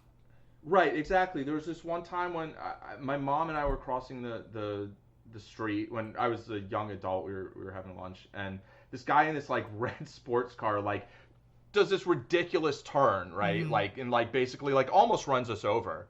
And I tend to not really say much in a situation like that, but my mom starts like cursing at him, and like she's not gonna not like yell at someone when they do something out of line. And the guy like gets out of his sports car. He's got this like red convertible sports car with he's like his bald head and like shaved, and he's like, oh, blah blah blah, and he starts like, and I just like sort of like take a step forward, not like. It was just like reflexive, and then he just kind of stopped, and he like turned around. He's like, "Yeah, whatever." Yeah. And it's like that. I had multiple experiences like that where, somebody sort of he wanted to be a bully, right? I don't think he was actually gonna like hit my mom or something, but like he wanted to yell back at her and he wanted to kind of be like, whatever, it's my street, blah blah blah, kind of thing, you know. Right. Like the way he was driving was very kind of bully-ish, like stereotypically. But I think there are a lot of scenarios where somebody is inclined to be a bully, but then when somebody just has like a posture of like not like sort of cowering, a lot of the times that person will just, that's not where they're going to do their bullying, right? They're going to do it somewhere else. Now, obviously, that's not always going to work that way, right? And so, you know, in terms of like, what would I say to someone? I don't know. It's hard. Yeah. It's like, yeah, I don't think you should hit someone when you have other options. And, but some people don't have other options. Yeah. And in the moment, it's like, look, if somebody's verbal, social, you know, emotional bullying is driving you to think less of yourself, driving you to want to harm yourself, like, I'm not going to give you a really hard time about responding to that with physical violence. But to me, it's the sort of thing where it's like, there's a lot of things where, like, I don't think, like, ethical or not ethical, that's not really the way I look at things for the most part. It's like, there's justifiable, but it's like, is this understandable? And what were the other options? And can we try to come up with better solutions going forward? Yeah. Like, you know, I'm not going to just like suspend the person if I'm running a school for hitting the bully and then just like let the bully off the hook. Like, what was the school doing before that point? Like, they were just doing nothing, even whatever was going on in the lunchroom. I mean, they kind of tried to do something, but it's like, it's really a hard question. Mm-hmm. And I do think things like punching Nazis, it's like, I can get on board with it, you know. Is it the best response? I don't know. Yeah. We have the same thing in just right now with like the political unrest in the United States, right? Where there's demonstrations that are peaceful, and then there's some violent protest, and then there's some violence not connected at all with the protest, and some violence meant to stop the protest. Absolutely, and it's a difficult situation. It's a thing where I think anything but a nuanced understanding of it is going to fall very flat and just really do harm. Yeah. And where there's a lot of things people can do that are understandable, but not necessarily like the best line to take. Mm-hmm. But like, I'm not going to judge someone for not taking the best line when they're busy being oppressed. Yeah. You know, and we're like, I'm going to hope that more people can take what I think is a better line, but that doesn't mean I'm going to judge the person who's you know. Yeah. And I think for me, at least, like, what looks like a better line to my perspective may not always be the best, you know, may not look like the best line to someone else's perspective. And I have to recognize the flaw in my own perspective, as well as to be like I said, I think, you know, 5 years ago, I would have said I'm very much like nonviolent protest. It's always the way, you know, Gandhi, King. Right. And I think really studying those things, I've moved a lot towards thinking like that may not always be the best line. And that's when I'm kind of applying it to these situations on the much smaller level, because I think one of the things I thought was really interesting was that you made a comment about, like, you know, can you get an authority figure of some kind or something like that? And I feel like, you know, or what you would do as the authority figure. Because I think what happens a lot of times is, you know, we have a theory that, you know, if someone's bullying someone else in school, the teacher should intervene and stop it. But clearly that always, and actually we see in the second season that part of what happened to Hawk was his parents very naively, like, tried to get that to happen in a way that just made him much more the victim.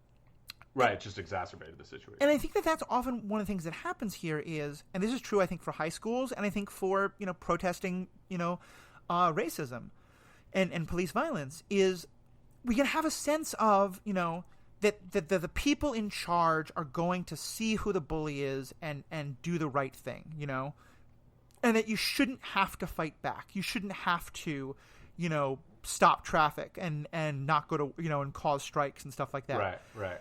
But because there should, you know, you shouldn't have to punch the bully because the teacher should see it happening and stop it.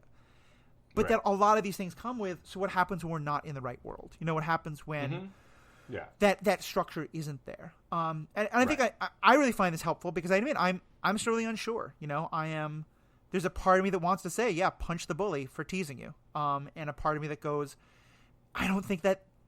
I guess because it's always that question of like how much can you light that fire and then control it. And I think the moment between Aisha and Yasmin is really interesting because as you brought up, Aisha does an act of physical violence to respond to the social torture she's going through, and it stops the torture and it knocks Yasmin off her throne, and I think saves a lot of people. It also feels like the particular way she attacks her, like the front wedgie that is so devastating, to that part of her body, to her vagina is what she's attacking directly. Yeah. Kind of sexual assault. Yeah, that feels like I think you and I both said, like, if she punched her in the head, I feel like I'd be much more okay with it. But I also think that's part of the thing is that Aisha isn't in a place of saying, well, I'm being bullied, and so here's the amount of physical violence that I feel like is appropriate. Right. Like, I'm going to dial this to exactly a 5.8 of physical violence. Right. Now I've programmed it in. Let's throw the punch. She's mad. She's upset. She's being oppressed. Mm-hmm. She's having this major attack on her psyche happen, and she lashes out. And I don't blame her in the slightest. I think maybe I would say if Cobra Kai is specifically teaching her how that you can use I don't think they taught her that technique. Well, no, but I think what they said is strike fast, strike hard, no mercy. Yeah, right. I think that is a no mercy attack. That's true. That's fair. And I think that there might be some element of, we're going to teach you physical response that you can sometimes use, but that you do have to temper it. You do have to not bring the gun to the knife fight. Right. But then is that a physical attack like that?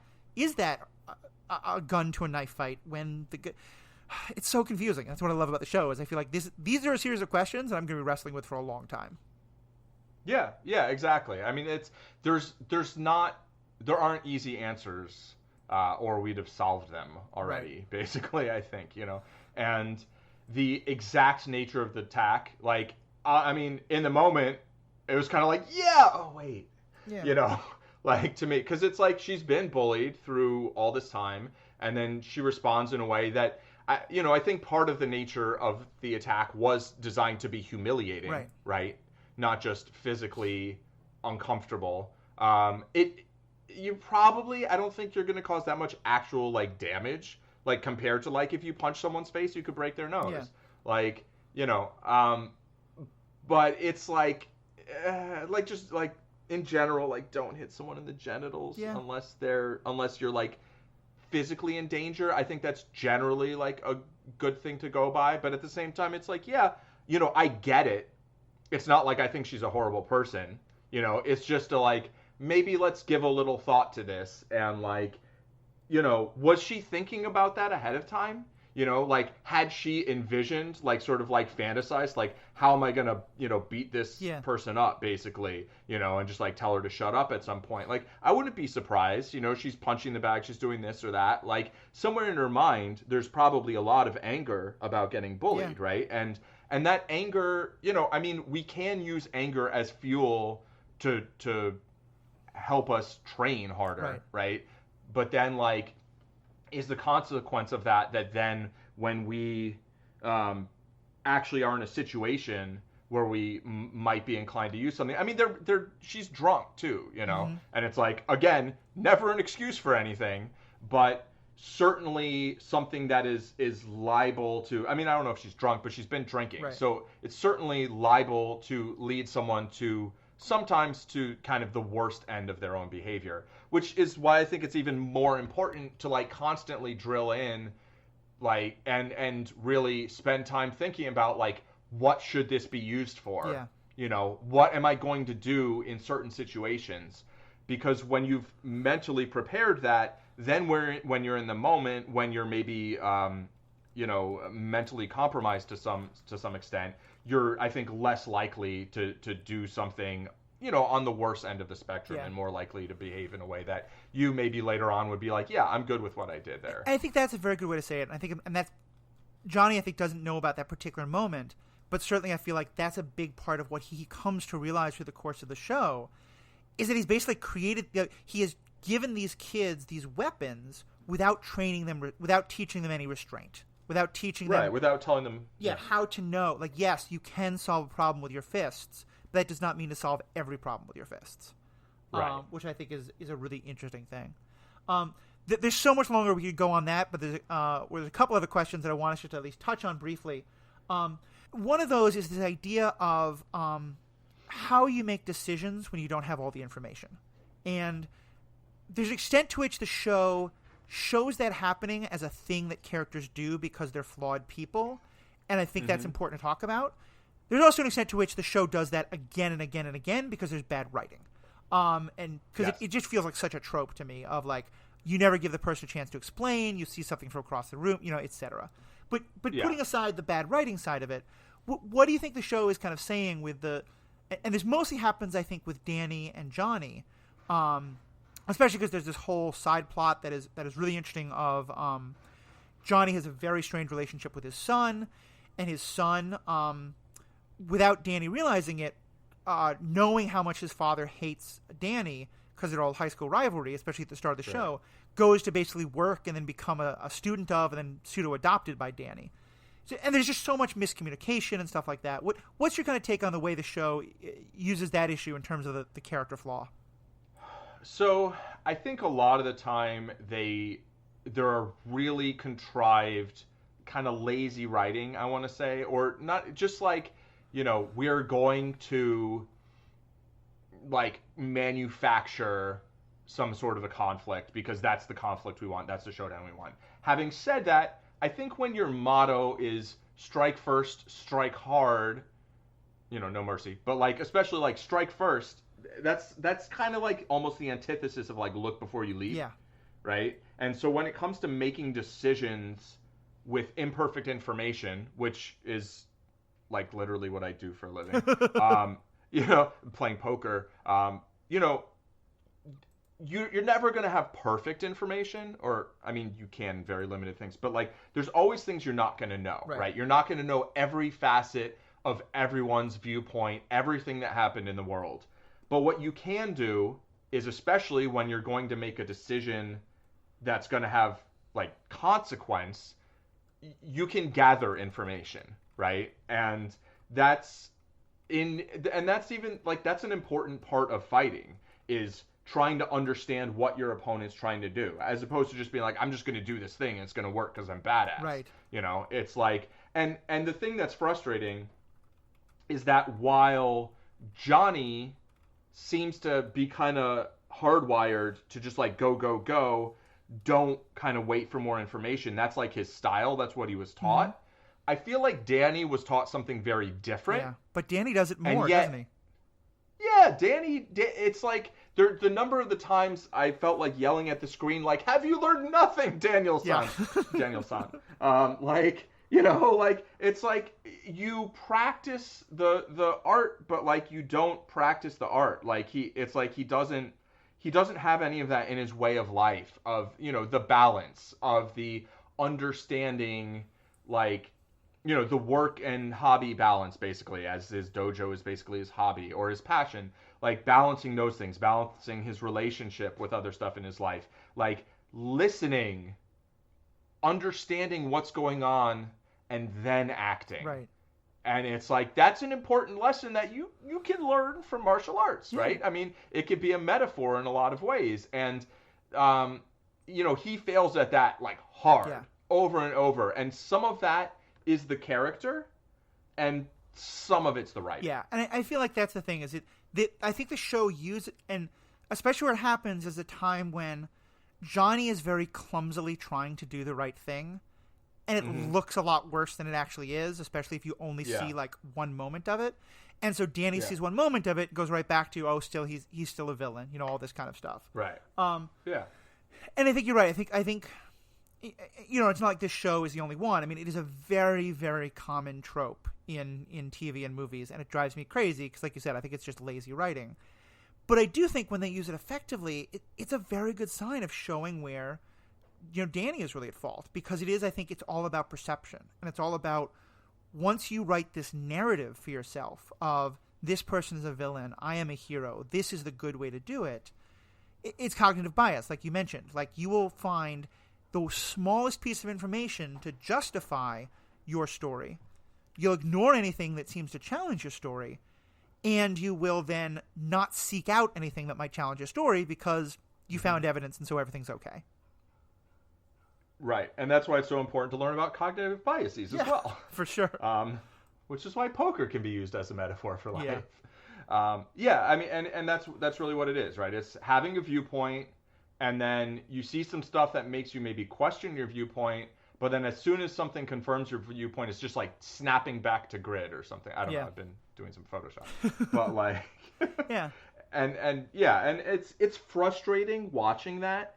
That, you know, the extent to which it's understandable is cool, but then when you add on some of that being really contrived, I found that to be the most frustrating aspect of the show, I'd say. I think I'd agree with that, and like I said, we'll get, I have a point I want to make about that, but let me just go through one or two more of the questions, and then we'll just kind of talk about that. Although it's kind of an ethical. I mean, it's the question of like how you do story writing.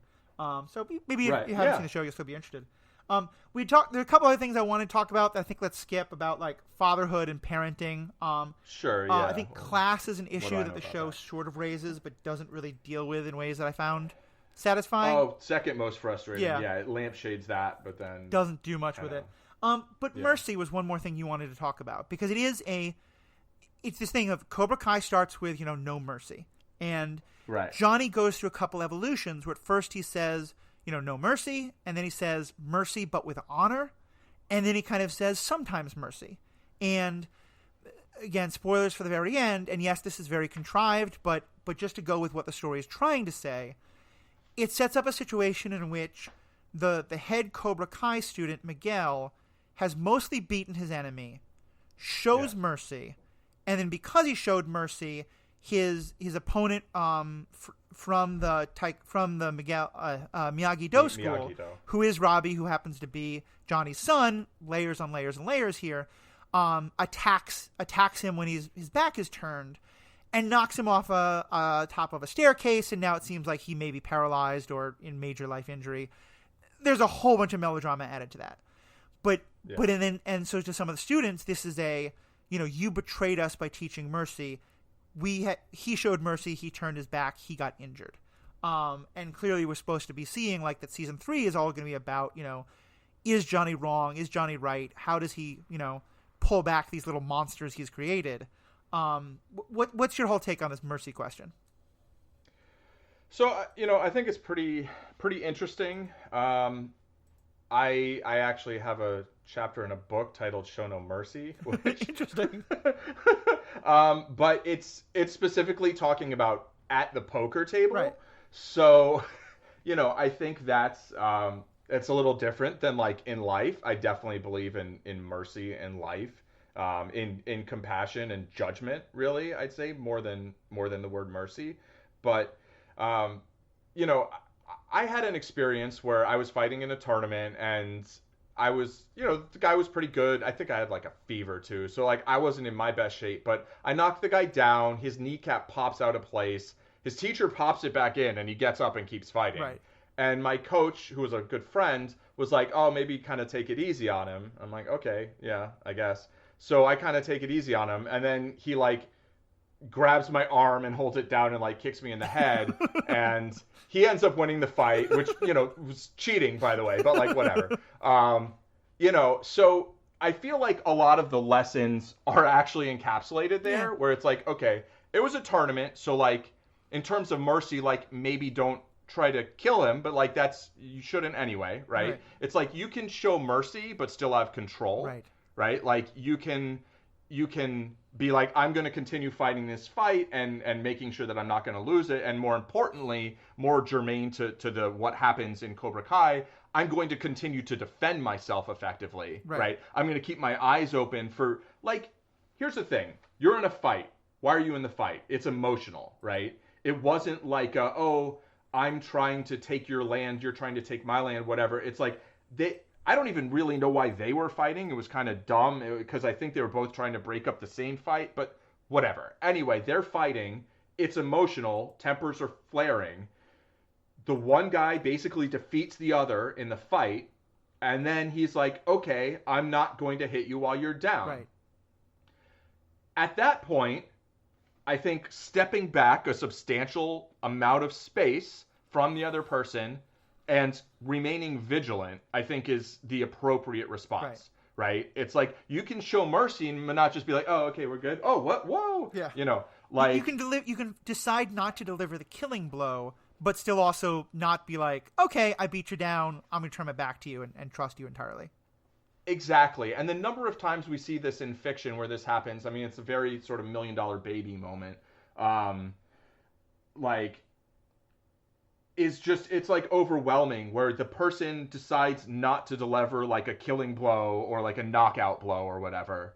And then they get like caught off guard. It's like, don't get caught off guard. Yeah. Like, you're not done with the fight. You're saying like, basically like, I offer you, like, to surrender, like, do you surrender, basically, I think is, and, the problem is, like, Johnny didn't really teach that. He kind of taught this vague stuff, and so, he didn't really prepare Miguel for that situation, and so, some of the students are like, oh, it's because he showed mercy. It's like, no, it's not because he showed mercy. It's because he let his guard down after showing mercy, right? Showing mercy is fine. It's good. It's like, you don't have to knock someone out when they're down.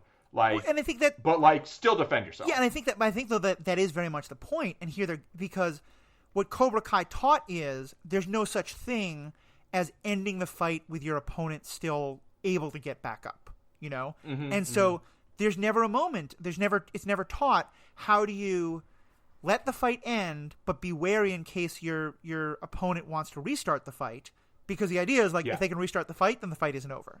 And I think it is somewhat contrived, I think, but it also makes sense that Miguel at least wouldn't know to do that because that wasn't taught. And that's another part of that. Yeah. How do you teach the restraint of, and it's, I think, something we see in these shows all the time. What's the difference between the punch that knocks the person to the floor and then now when you have them on the floor and are punching them in the head because you're angry or you don't want them to ever get back up? And in many ways, it mirrors what I still think is maybe the best conversation in all of genre media, or certainly in the top 5, and that's the discussion between Punisher and Daredevil in Daredevil Season 2 on the rooftop, where Punisher's explaining why his whole idea is, if you leave your enemy breathing, they will always be your enemy. And I'm not quoting words or anything, but it's that tension. And it was basically, you hit them and they get back up, I hit them, they don't get up. Right, yeah. And I think that's a really interesting, that's kind of the heart of this question is, what's the difference between mercy and trust? How can you end the fight with honor? And I think it's a question that I'm looking forward to Season 3 really wrestling with and hoping they don't just keep using contrived ideas, because it is a very nuanced question. And it's the same thing of like, do you show mercy to your oppressor? Well, maybe, but maybe, if you show mercy to your oppressor, will your oppressor get back up and go right back to oppressing you? How do you remove the possibility that they continue to be the terrible person? Which I'm waiting for you to quote Nelson Mandela. Yeah. What's a specific Nelson Mandela quote? No, about like after apartheid ended, and was it the Sunshine Policy or it was the Truth and Reconciliation Committee? Yeah, which I think it is. Honestly, in some degree, I think we're going to need that in the United States to some extent. But it was a very intentional way to say we don't want to have a situation where the blacks are now the victors over the whites in South Africa, and we want to get to a point where we can all let go of the resentment and move forward. And I think that's a statement that can only be made by the oppressed person, and so that's why I don't think I can ever advocate for that. The one thing I was going to say though also about the idea of mercy is. I do think that there is a huge difference between the way Season 1 and Season 2 ends, by which I mean there's a huge difference between a tournament that has specific rules and specific ideas of what winning is and what fairness is, and a street fight. Or in this part, not even a schoolyard fight, a school hallway fight, which if it sounds ridiculous, yes, it's a terrible scene for that reason. But yeah, and I feel like that there's something about like, the situation you talked about, like, I'm not critiquing you at all, but I think I'm of a believer of you show mercy in part by not cheating and not breaking the rules. But if like the person says my knee hurts, but I'm able to keep fighting, then you keep fighting, and you follow the Yeah, rules. that was the point of my chapter. Yeah, exactly. And I think, in the same way, like, I know I stopped playing. I'm not anywhere near the poker player you are. I've never. I lived about like half a year or to a year playing poker, and I made enough money to live off of. But I know one thing that would happen to me a lot was I would, especially if I played at the same casino for a while, I would see people who very clearly should not be playing poker. Where I felt like there was an addiction or like they were spending the rent money, and I felt genuinely bad about taking their money. And I think kind of my understanding of kind of your perspective is, when they're at the poker table, you can't show them that mercy, but you can also decide, do you want to sit down at the poker table with them? And that's where I think I would often be is like, I don't want to get into a tournament where the rules are that I might be harming someone like that. But yeah, once you're in the tournament, you follow the rules, and that's not a question of mercy. But that the fight between the two of them is very different because there are no rules. And there's no adults or parents. And I mean, the lack of parents is worse than in Charlie Brown. Like, there's just no oversight whatsoever. Right. Yeah, they're just nowhere. There's at least, they're nowhere until it's convenient for them to be there. There's also a long fight in a mall where I'm like, no, there's no way this would last this long. Yeah. Go ahead. So first of all, I did want to say that you said as be, the oppressor or whatever, that you can't advocate for that. I definitely advocate for that. I'm not sure if we actually disagree or it's just kind of the way you said it, but like, yeah, I 100% advocate for when someone or some group is oppressed and then they gain a position of equality once that position of equality has legitimately been gained. Like, yeah, I do judge like vengeance I don't want to see it, and I want to advocate against it. I don't think that's exactly what you were... No, and thank you. Let me clarify my point. I'm with you very much. I'm very much with you. I don't want to say that. What I'm saying is a big part of what Nelson Mandela did in South Africa, and I say this as someone who's like read a couple of books on it. I'm by no means an expert.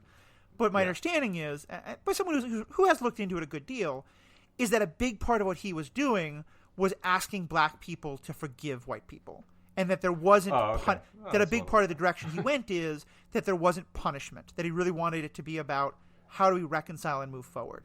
And that's the part where I'm saying, like, I can't ask that.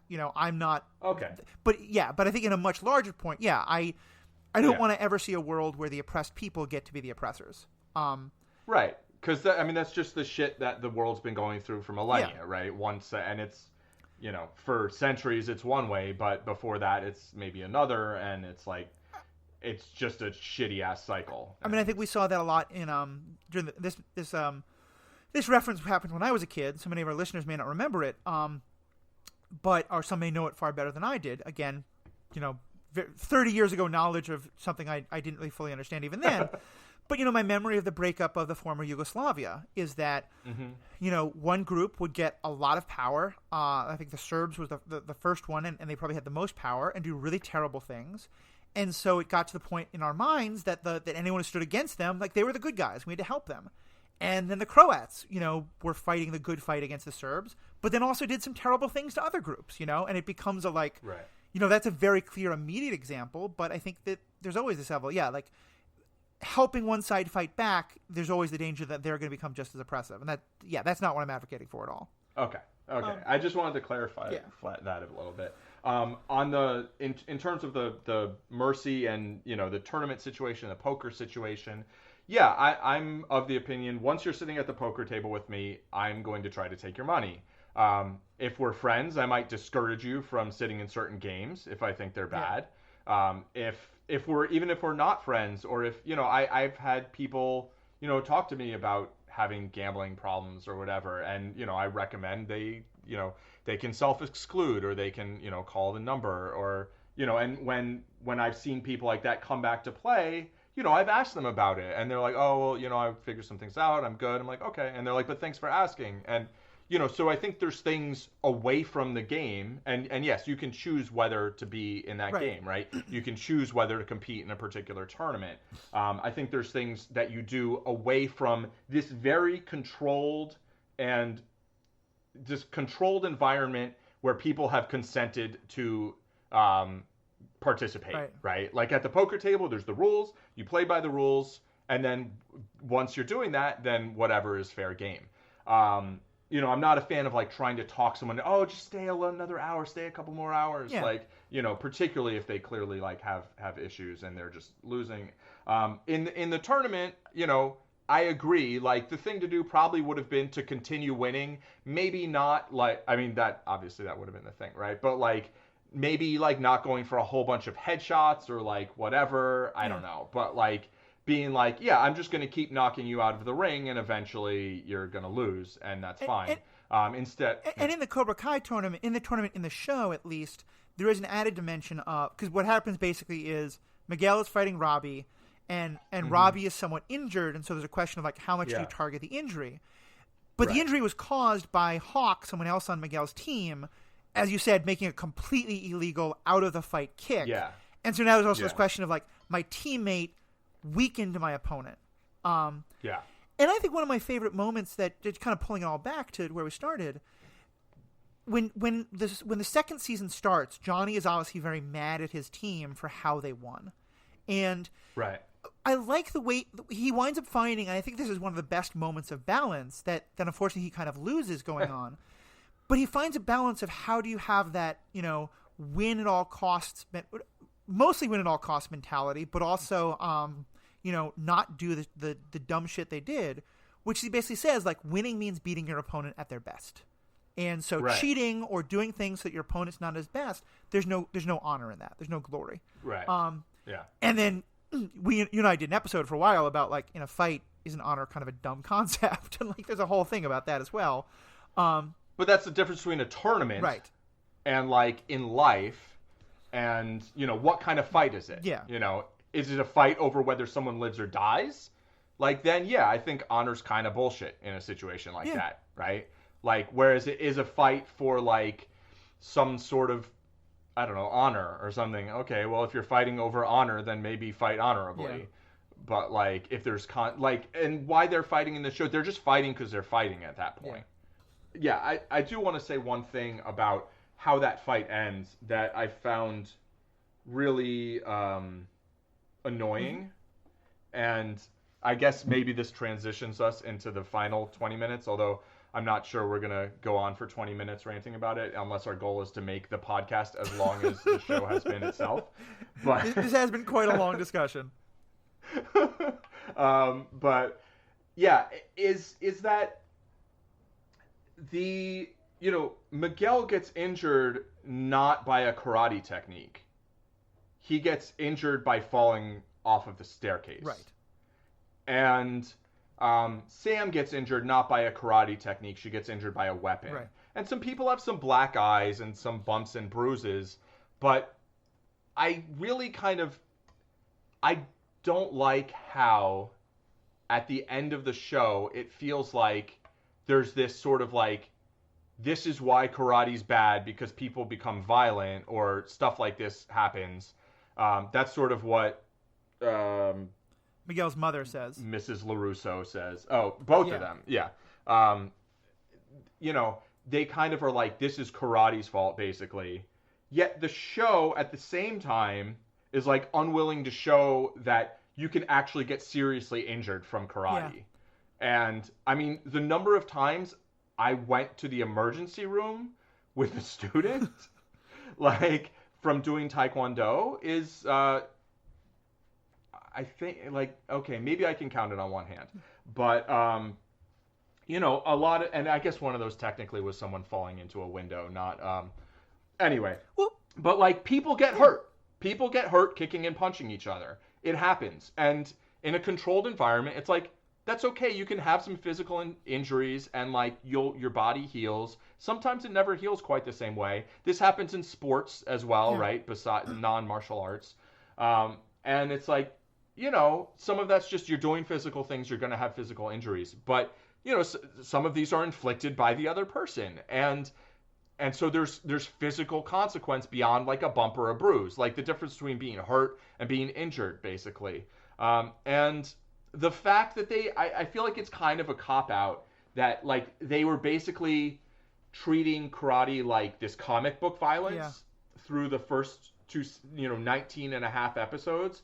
And then all of a sudden it's like, well, it's still going to be comic book violence, but, like, accidents can happen, or there can be deliberate harm inflicted by weapons. Right. But like acting like, yeah, like you can't like gouge someone's eye out or like, you know, break someone's bone. It's like, yeah, people get really injured actually from, you know.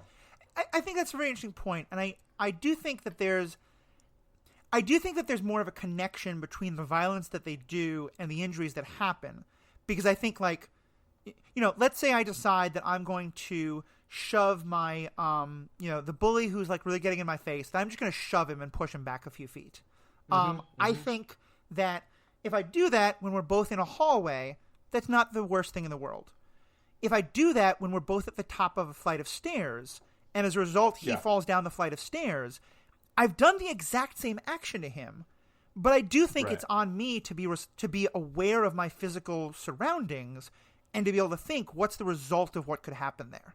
And I think that there is an element to which part of the point is that, like, you know, maybe doing that roundhouse kick again, or whatever the thing that Robbie does against an opponent who's not looking for it, while he's right next to a banister that you could very likely knock him over, that, yeah, you can say that that the problem there is that Robbie was so fired up that he didn't realize this wasn't a safe place to kick him. Mm-hmm. And I think there is something to be said for that. But I think what you're kind of saying is that it's the same problem we talk about with Daredevil and so many other things.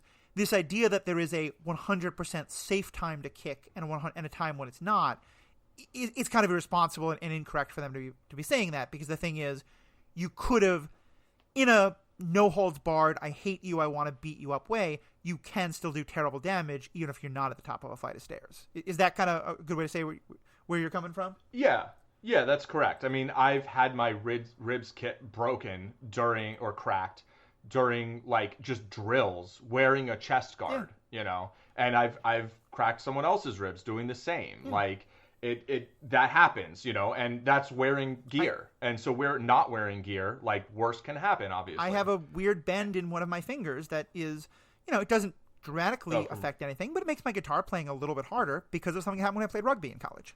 Right, exactly. And so kind of sort of like, you know, the idea, your point's extremely good, that when someone, you know, what you do really is it matters not just what you do, but when you do it, where you do it, right? Especially when it comes to something like pushing. I mean, in the parking lot near the casino here, somebody died getting pushed over, and they fell and they hit their head. Yeah. And that's why, like, the punch that knocks someone down, it's like, yeah, the punch might not be the issue. Them falling down and hitting their head. Yeah. I mean, headgear, by the way, like my teacher used to like to say, like, the reason you have the headgear is not so when you get kicked in the head, it protects your head.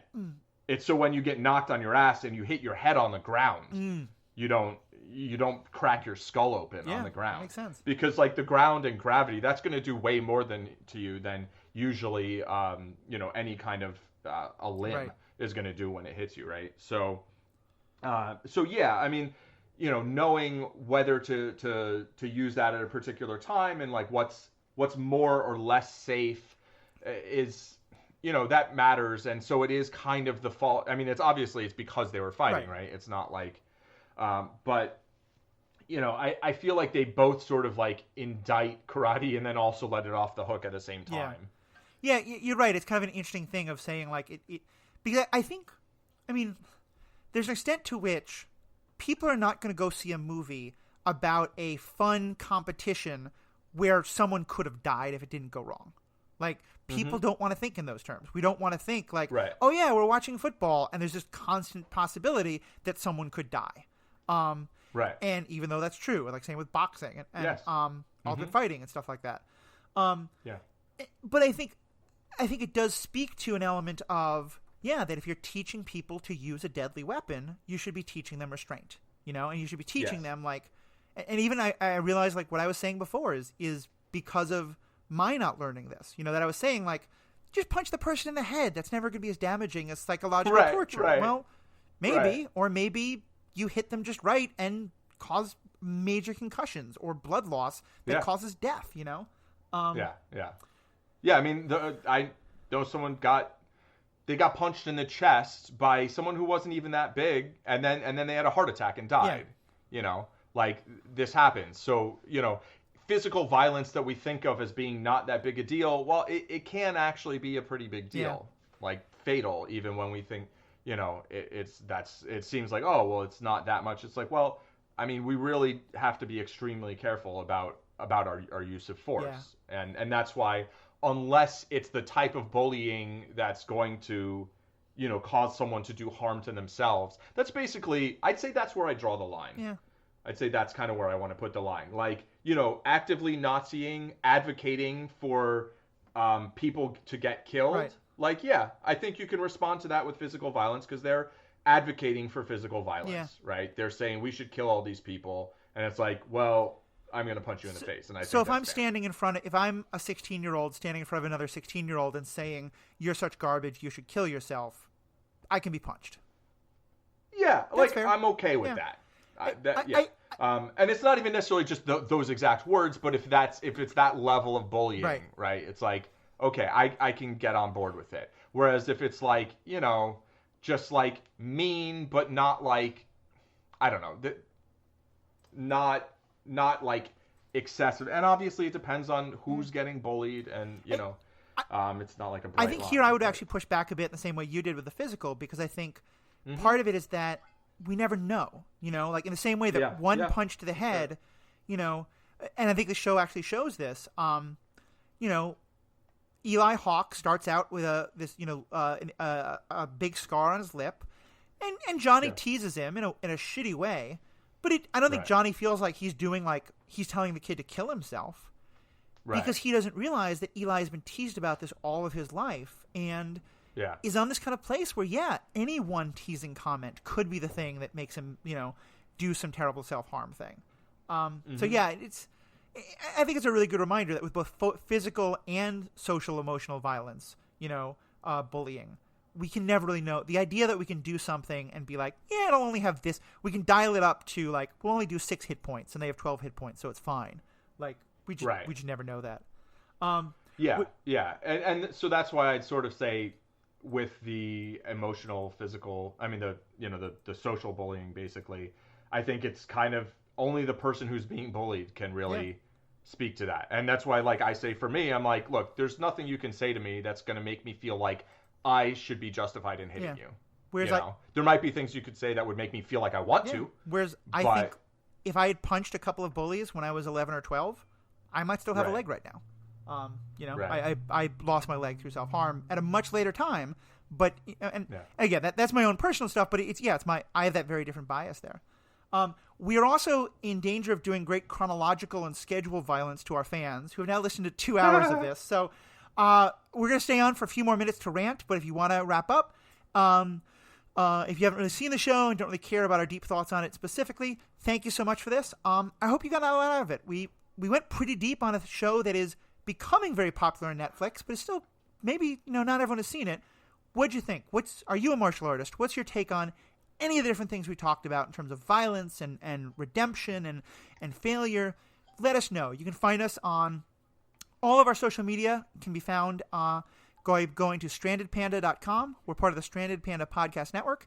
And on there, find the Superhero Ethics page. You'll find our Facebook, Twitter, email. It's all Superhero Ethics. Email superheroethics@gmail.com. So thank you all for being listeners. Have a great day if you're taking out.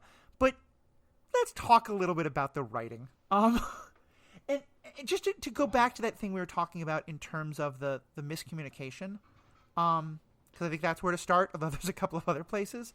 I think why it bothers me is because I do feel like, yes, people don't say the right thing often enough. And so often, like, real problems happen because, I get a little bit hurt. I'm a little hurt because I think you're mad at me.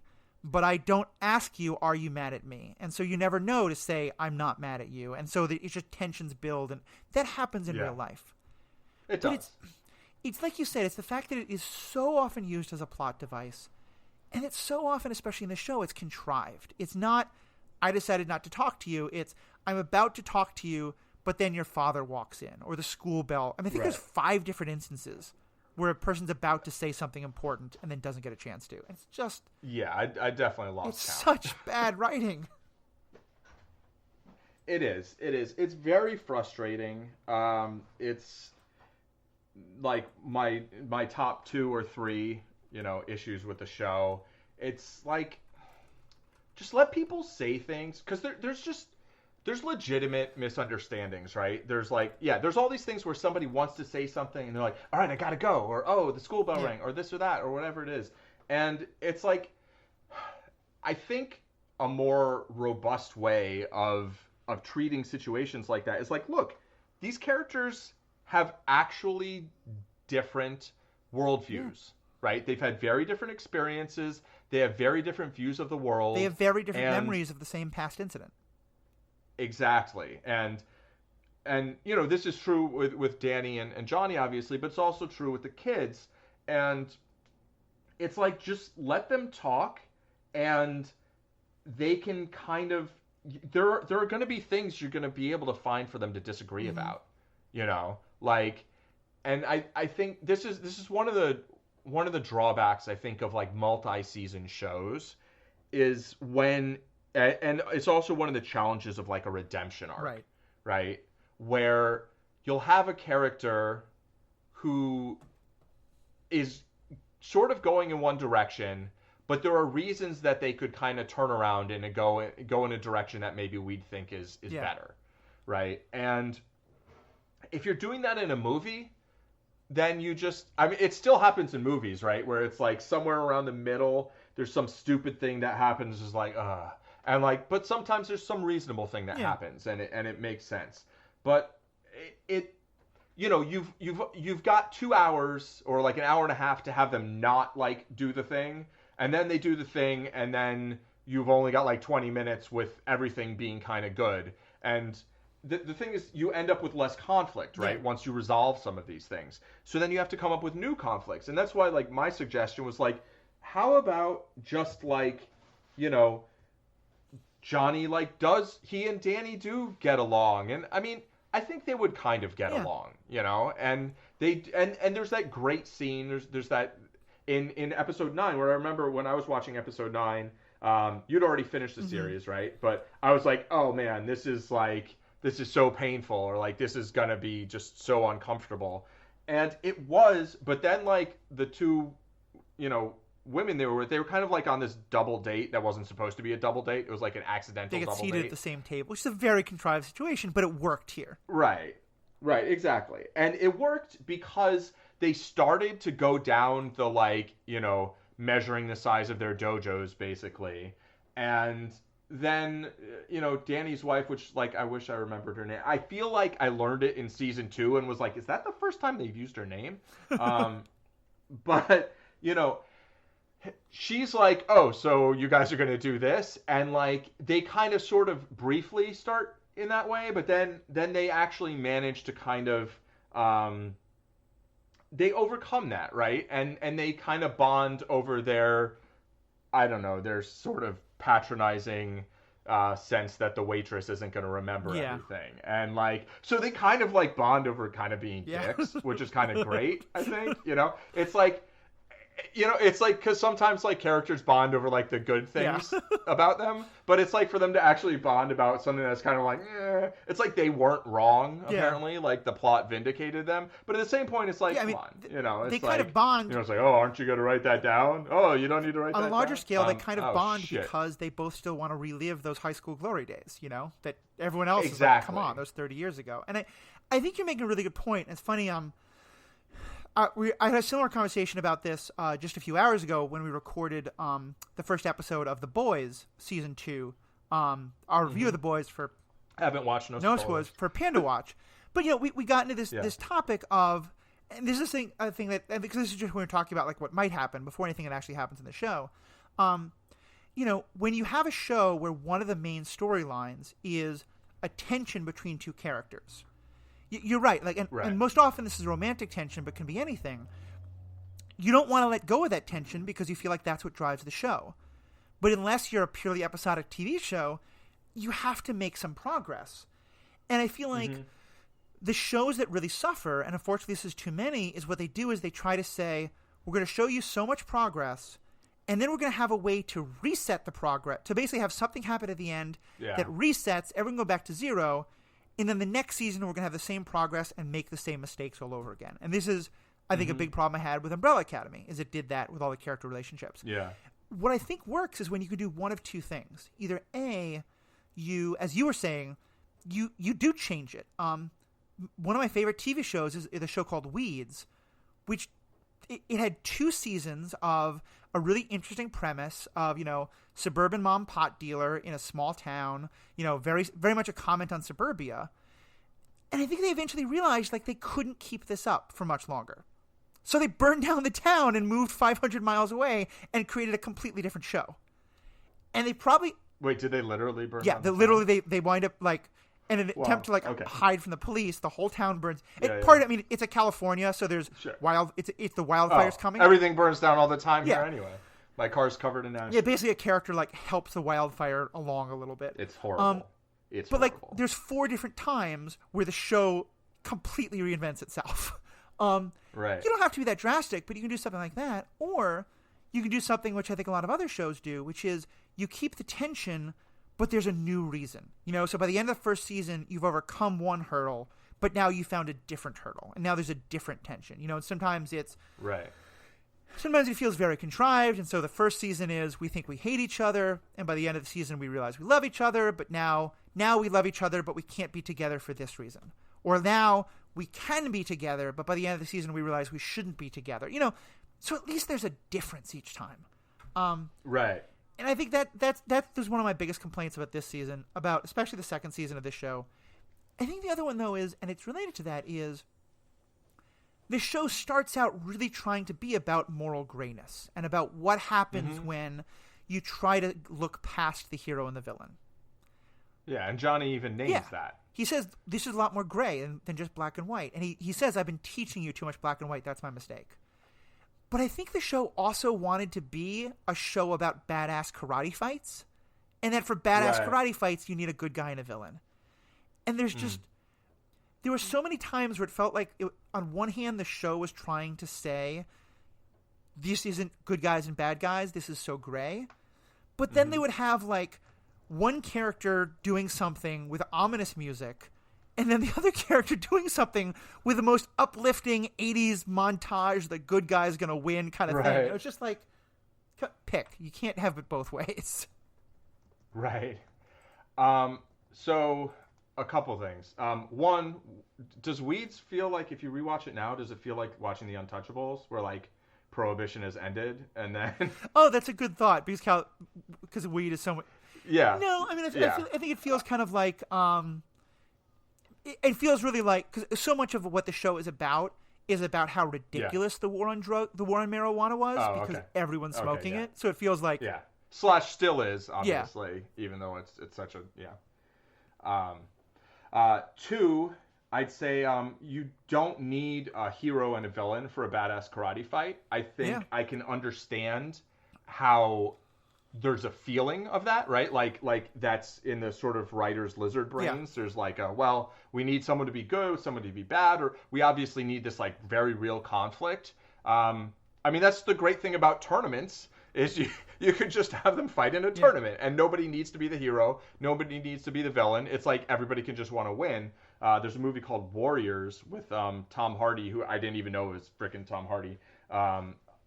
That or maybe it's Warrior, I think it's singular, which is interesting. But it's at the there's points where it's just I'm very much rooting for both of these characters, and they can't both win, but. It's I think it really shows how you can write both sides as protagonists and still have them fighting. And you can even do that in situations where it's a fight in the real world, right? It's hard where it's you're trying to grow, and it's if it's going to be a fight in the real world, if it's not going to be a tournament, then there has to be some sort of explosive conflict, right? There has to be some sort of emotional conflict that leads to physical violence. Right. And it's hard to find ways to make that really feel justifiable on both sides. I think the character of Tori is the one where I felt this the most, because Tori she's portrayed as sort of the girl from the other side of the tracks who has had to fight very hard for everything. And they set up this very interesting conflict with her and Sam. since Sam is a real daughter of privilege. She's the daughter of Danny after he got rich. And but they really don't and so the main tension and the thing that starts the fight in the end of the last episode in season 2 is this conflict between the two of them. And it starts with this really interesting montage of watching both Sam and Tori like clearly be very upset, train for the fight with this awesome the lyrics feel. I think the term "girl power" is often used about music somewhat condescendingly. I don't mean that, but the lyrics are very much like, "You get it, girl. You're gonna win the fight." Like it's a very on the nose kind of music. But it really feels like they're saying like these two girls both think they're right, and we're not sure who. We want you to root for both of them. Right. And then 10 minutes into the issue, Tori very clearly is like, "Hi, I'm a 1980s villain. I am. You kissed my boyfriend when you were drunk, even though." Like, there's so much complexity to that story, but it's like, nope, I saw that, and she takes over the school announcement system and says, I'm going to go beat you up now.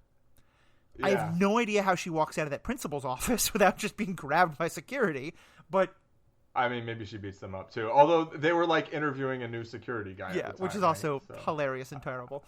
But I really was disappointed with that because I think that could have been a great fight of we don't know who the right. And to some extent, Miguel and Robbie does feel like that. You don't really know who you're rooting for because they're on some level. I think they're both wanting to go rescue Sam in the fight. They just don't know that's what they both want, and they also both want them to be the one to do it. So it's also just this show has so much toxic masculinity in it, and is somewhat a commentary on it. But I wish it had so much more.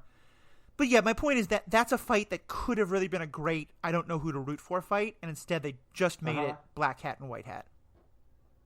I agree. I think the whole Tori character overall has a lot of potential that was very squandered at moments, and that that was a spot where it could have been, she has a very different worldview, and she's not wrong, like in a lot of ways, but then it's just like, okay, she's just gonna be the villain basically, who's like so mad about that without even making any attempts to like get any of the story.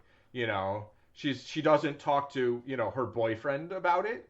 She doesn't talk to Sam about it. Like she's just like, I'm gonna beat you up with like a spiky bracelet or something. Like and it just, it's the worst. And I think it's especially because, as I said, they kind of set up this class question between the two of them. Yeah. And then it winds up being like, rich kids have control and poor kids don't, which is really problematic on all sorts of other levels as well. Yeah. Yes. And I mean, Robbie. It's like Robbie was, I guess, now Robbie's not in this great situation anymore, like in terms of having adults who are taking care of him, and he's got all the this stuff and whatever, and all of a sudden now he's gonna kick someone off a staircase who's like showing him mercy. It's like he's got the most like goes from 0 to 100, right? Like he starts off and he's just like a total dick, right? And then like then Danny's nice to him and like gives him stuff, and then he's like a total saint, right? And then he does one thing that's like legit bad with the medal, right? But it feels like there's not really any consequence for that, which is a little weird. Like that's the only spot where it's like, okay, I thought that's a part of why Sam winds up kissing Miguel, is because she feels like a break with Robbie over that. And granted, she's very drunk, but in some ways she's like. Yeah. She does this weird thing that I can't imagine every person ever doing, where she's like, in my head, we've kind of broken up, even though we haven't actually broken up, and so I'll kiss somebody else. Right, yeah, what's that like that? What's that like? I mean, I don't know. I'm referring to a dumb thing I did when I was 14. But that's, but yeah, I do agree with you there that I think that, and it's actually funny, when I was halfway through season 2, I commented on this to you, and I said, how is it that everyone else has moral grayness, but Robbie is just now a saint and he's perfect? And then he just went right back to 0 again. Right. Like he gets, I mean, in fairness, like that was like one moment. The rest of that whole fight thing, it seems like he's trying to break it up. Yeah, he's often trying to break it up. And he's trying.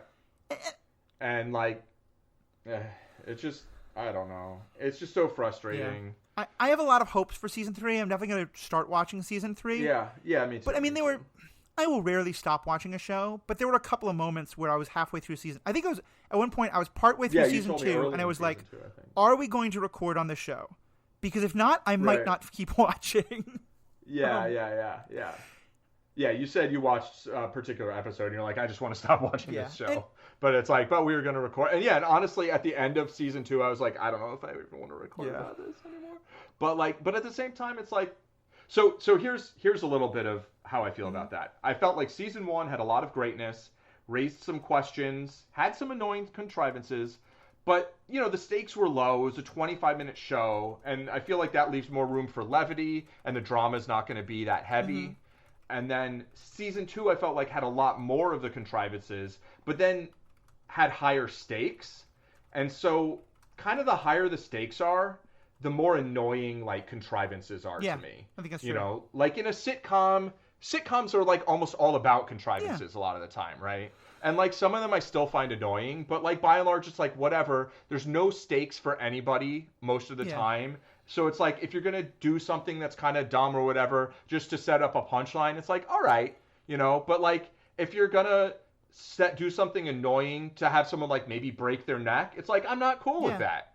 Like, there's a show I watched, this Robin Hood, this BBC Robin Hood, which is a pretty good show to some extent, but like, they like kill off this one character in this just totally contrived bullshit, whatever. I'm like, look, if you're going to kill a character, make it earned. That I care about, exactly. Like, you have to make it make some sense. You can't have some bullshit lazy ass writing if you're going to kill off a character. Bullshit lazy ass writing is for setting up dumb jokes like that, you know. And so I found it it's either A, for dumb jokes, or it's B, when you believe and you can make me believe that the character would be this bad at communication, you know, and like but then it's not lazy writing. Yeah, I mean, for me, but I think the thing is that sometimes you start out doing that.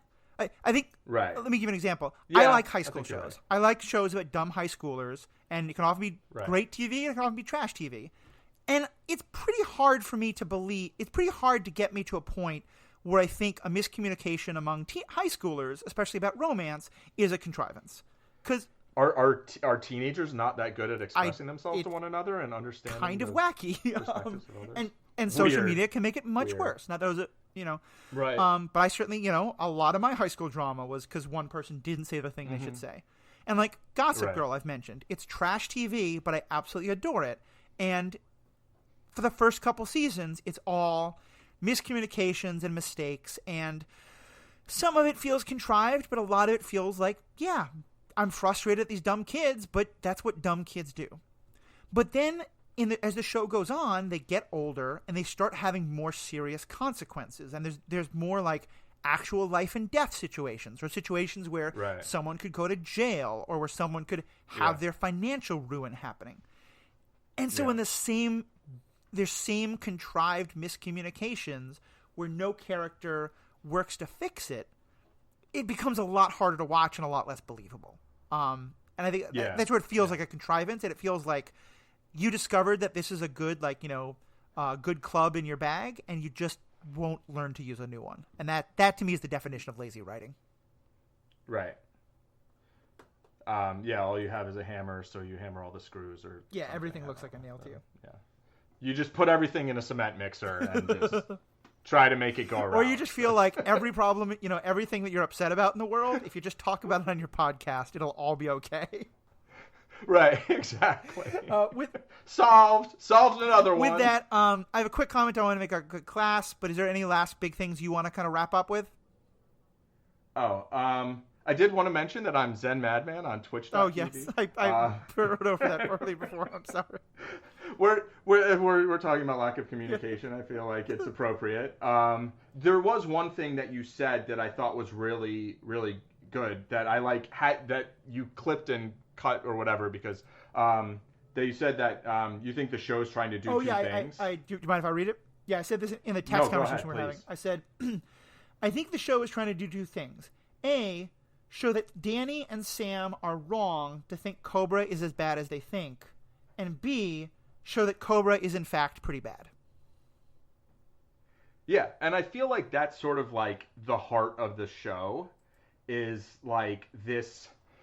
I feel like they actually do a good job, especially in season one, of showing that, certain sort of stereotypically viewed as kind of male traits like toughness, I think are good. That there's good to that, right?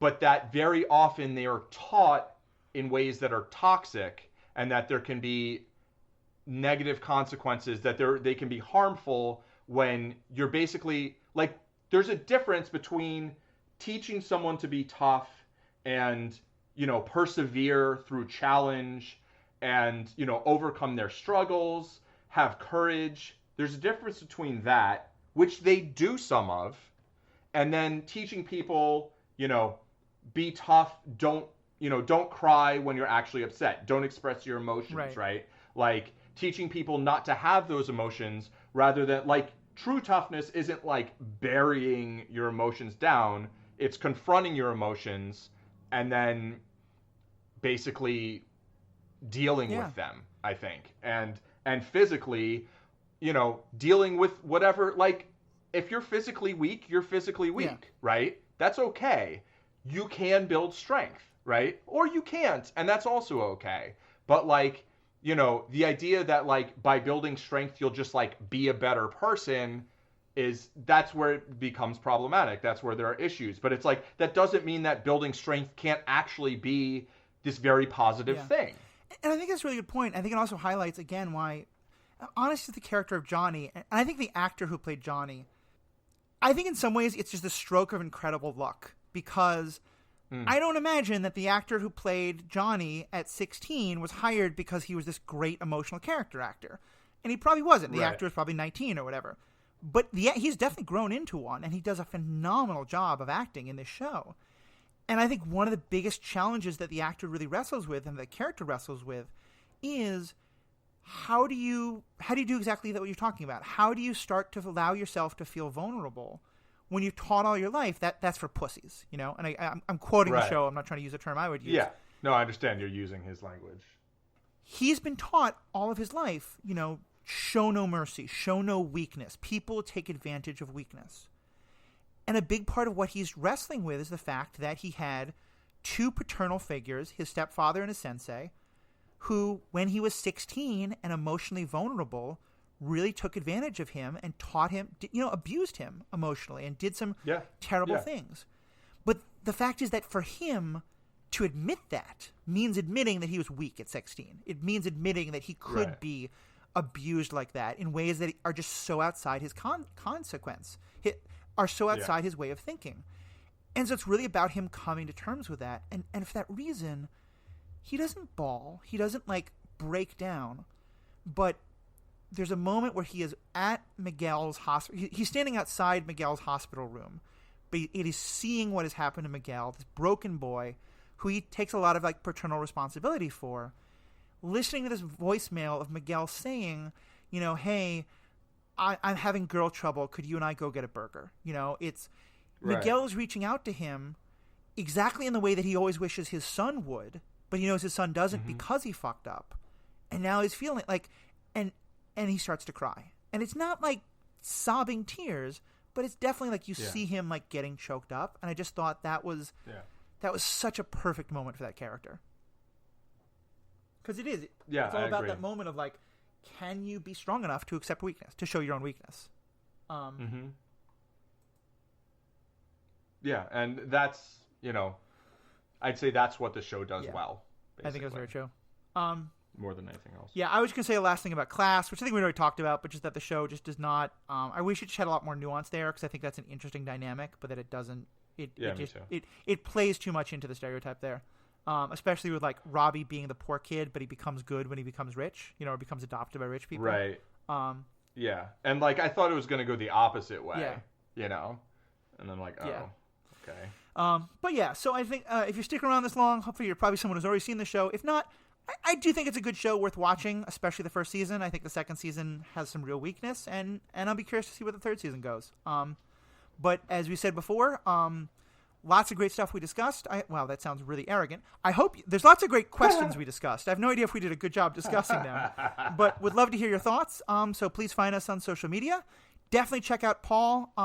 Tell us again tell us again what you're doing on Twitch. I'm streaming stuff like poker and chess and Duolingo and whatever else, maybe some Tetris, little 80s throwback there, and maybe eventually some martial arts classes. We'll see. Although that's going to take some work to grind back. Yeah. I hear that. Yeah. I did have a few moments of the show being like, hey, maybe I should do a martial art. No, never mind. That's not my thing. Yeah. Anyway, Paul, thank you so much. We talked about keeping this to about a 1 hour conversation, and we're now 2.5 hours in. But yeah, you said you're not sure whether we discussed it well, but we definitely discussed the shit out of it. So whether this is a show full of sound and fury signifying nothing, I'm not sure, but we certainly covered a lot. So thank you all for listening. If you've stayed through to the bitter end, thank you, Paul, for being a part of this, and have a good day. They should get a fucking participation trophy for listening to the whole thing. Yes, every fan who made it this far gets a participation trophy.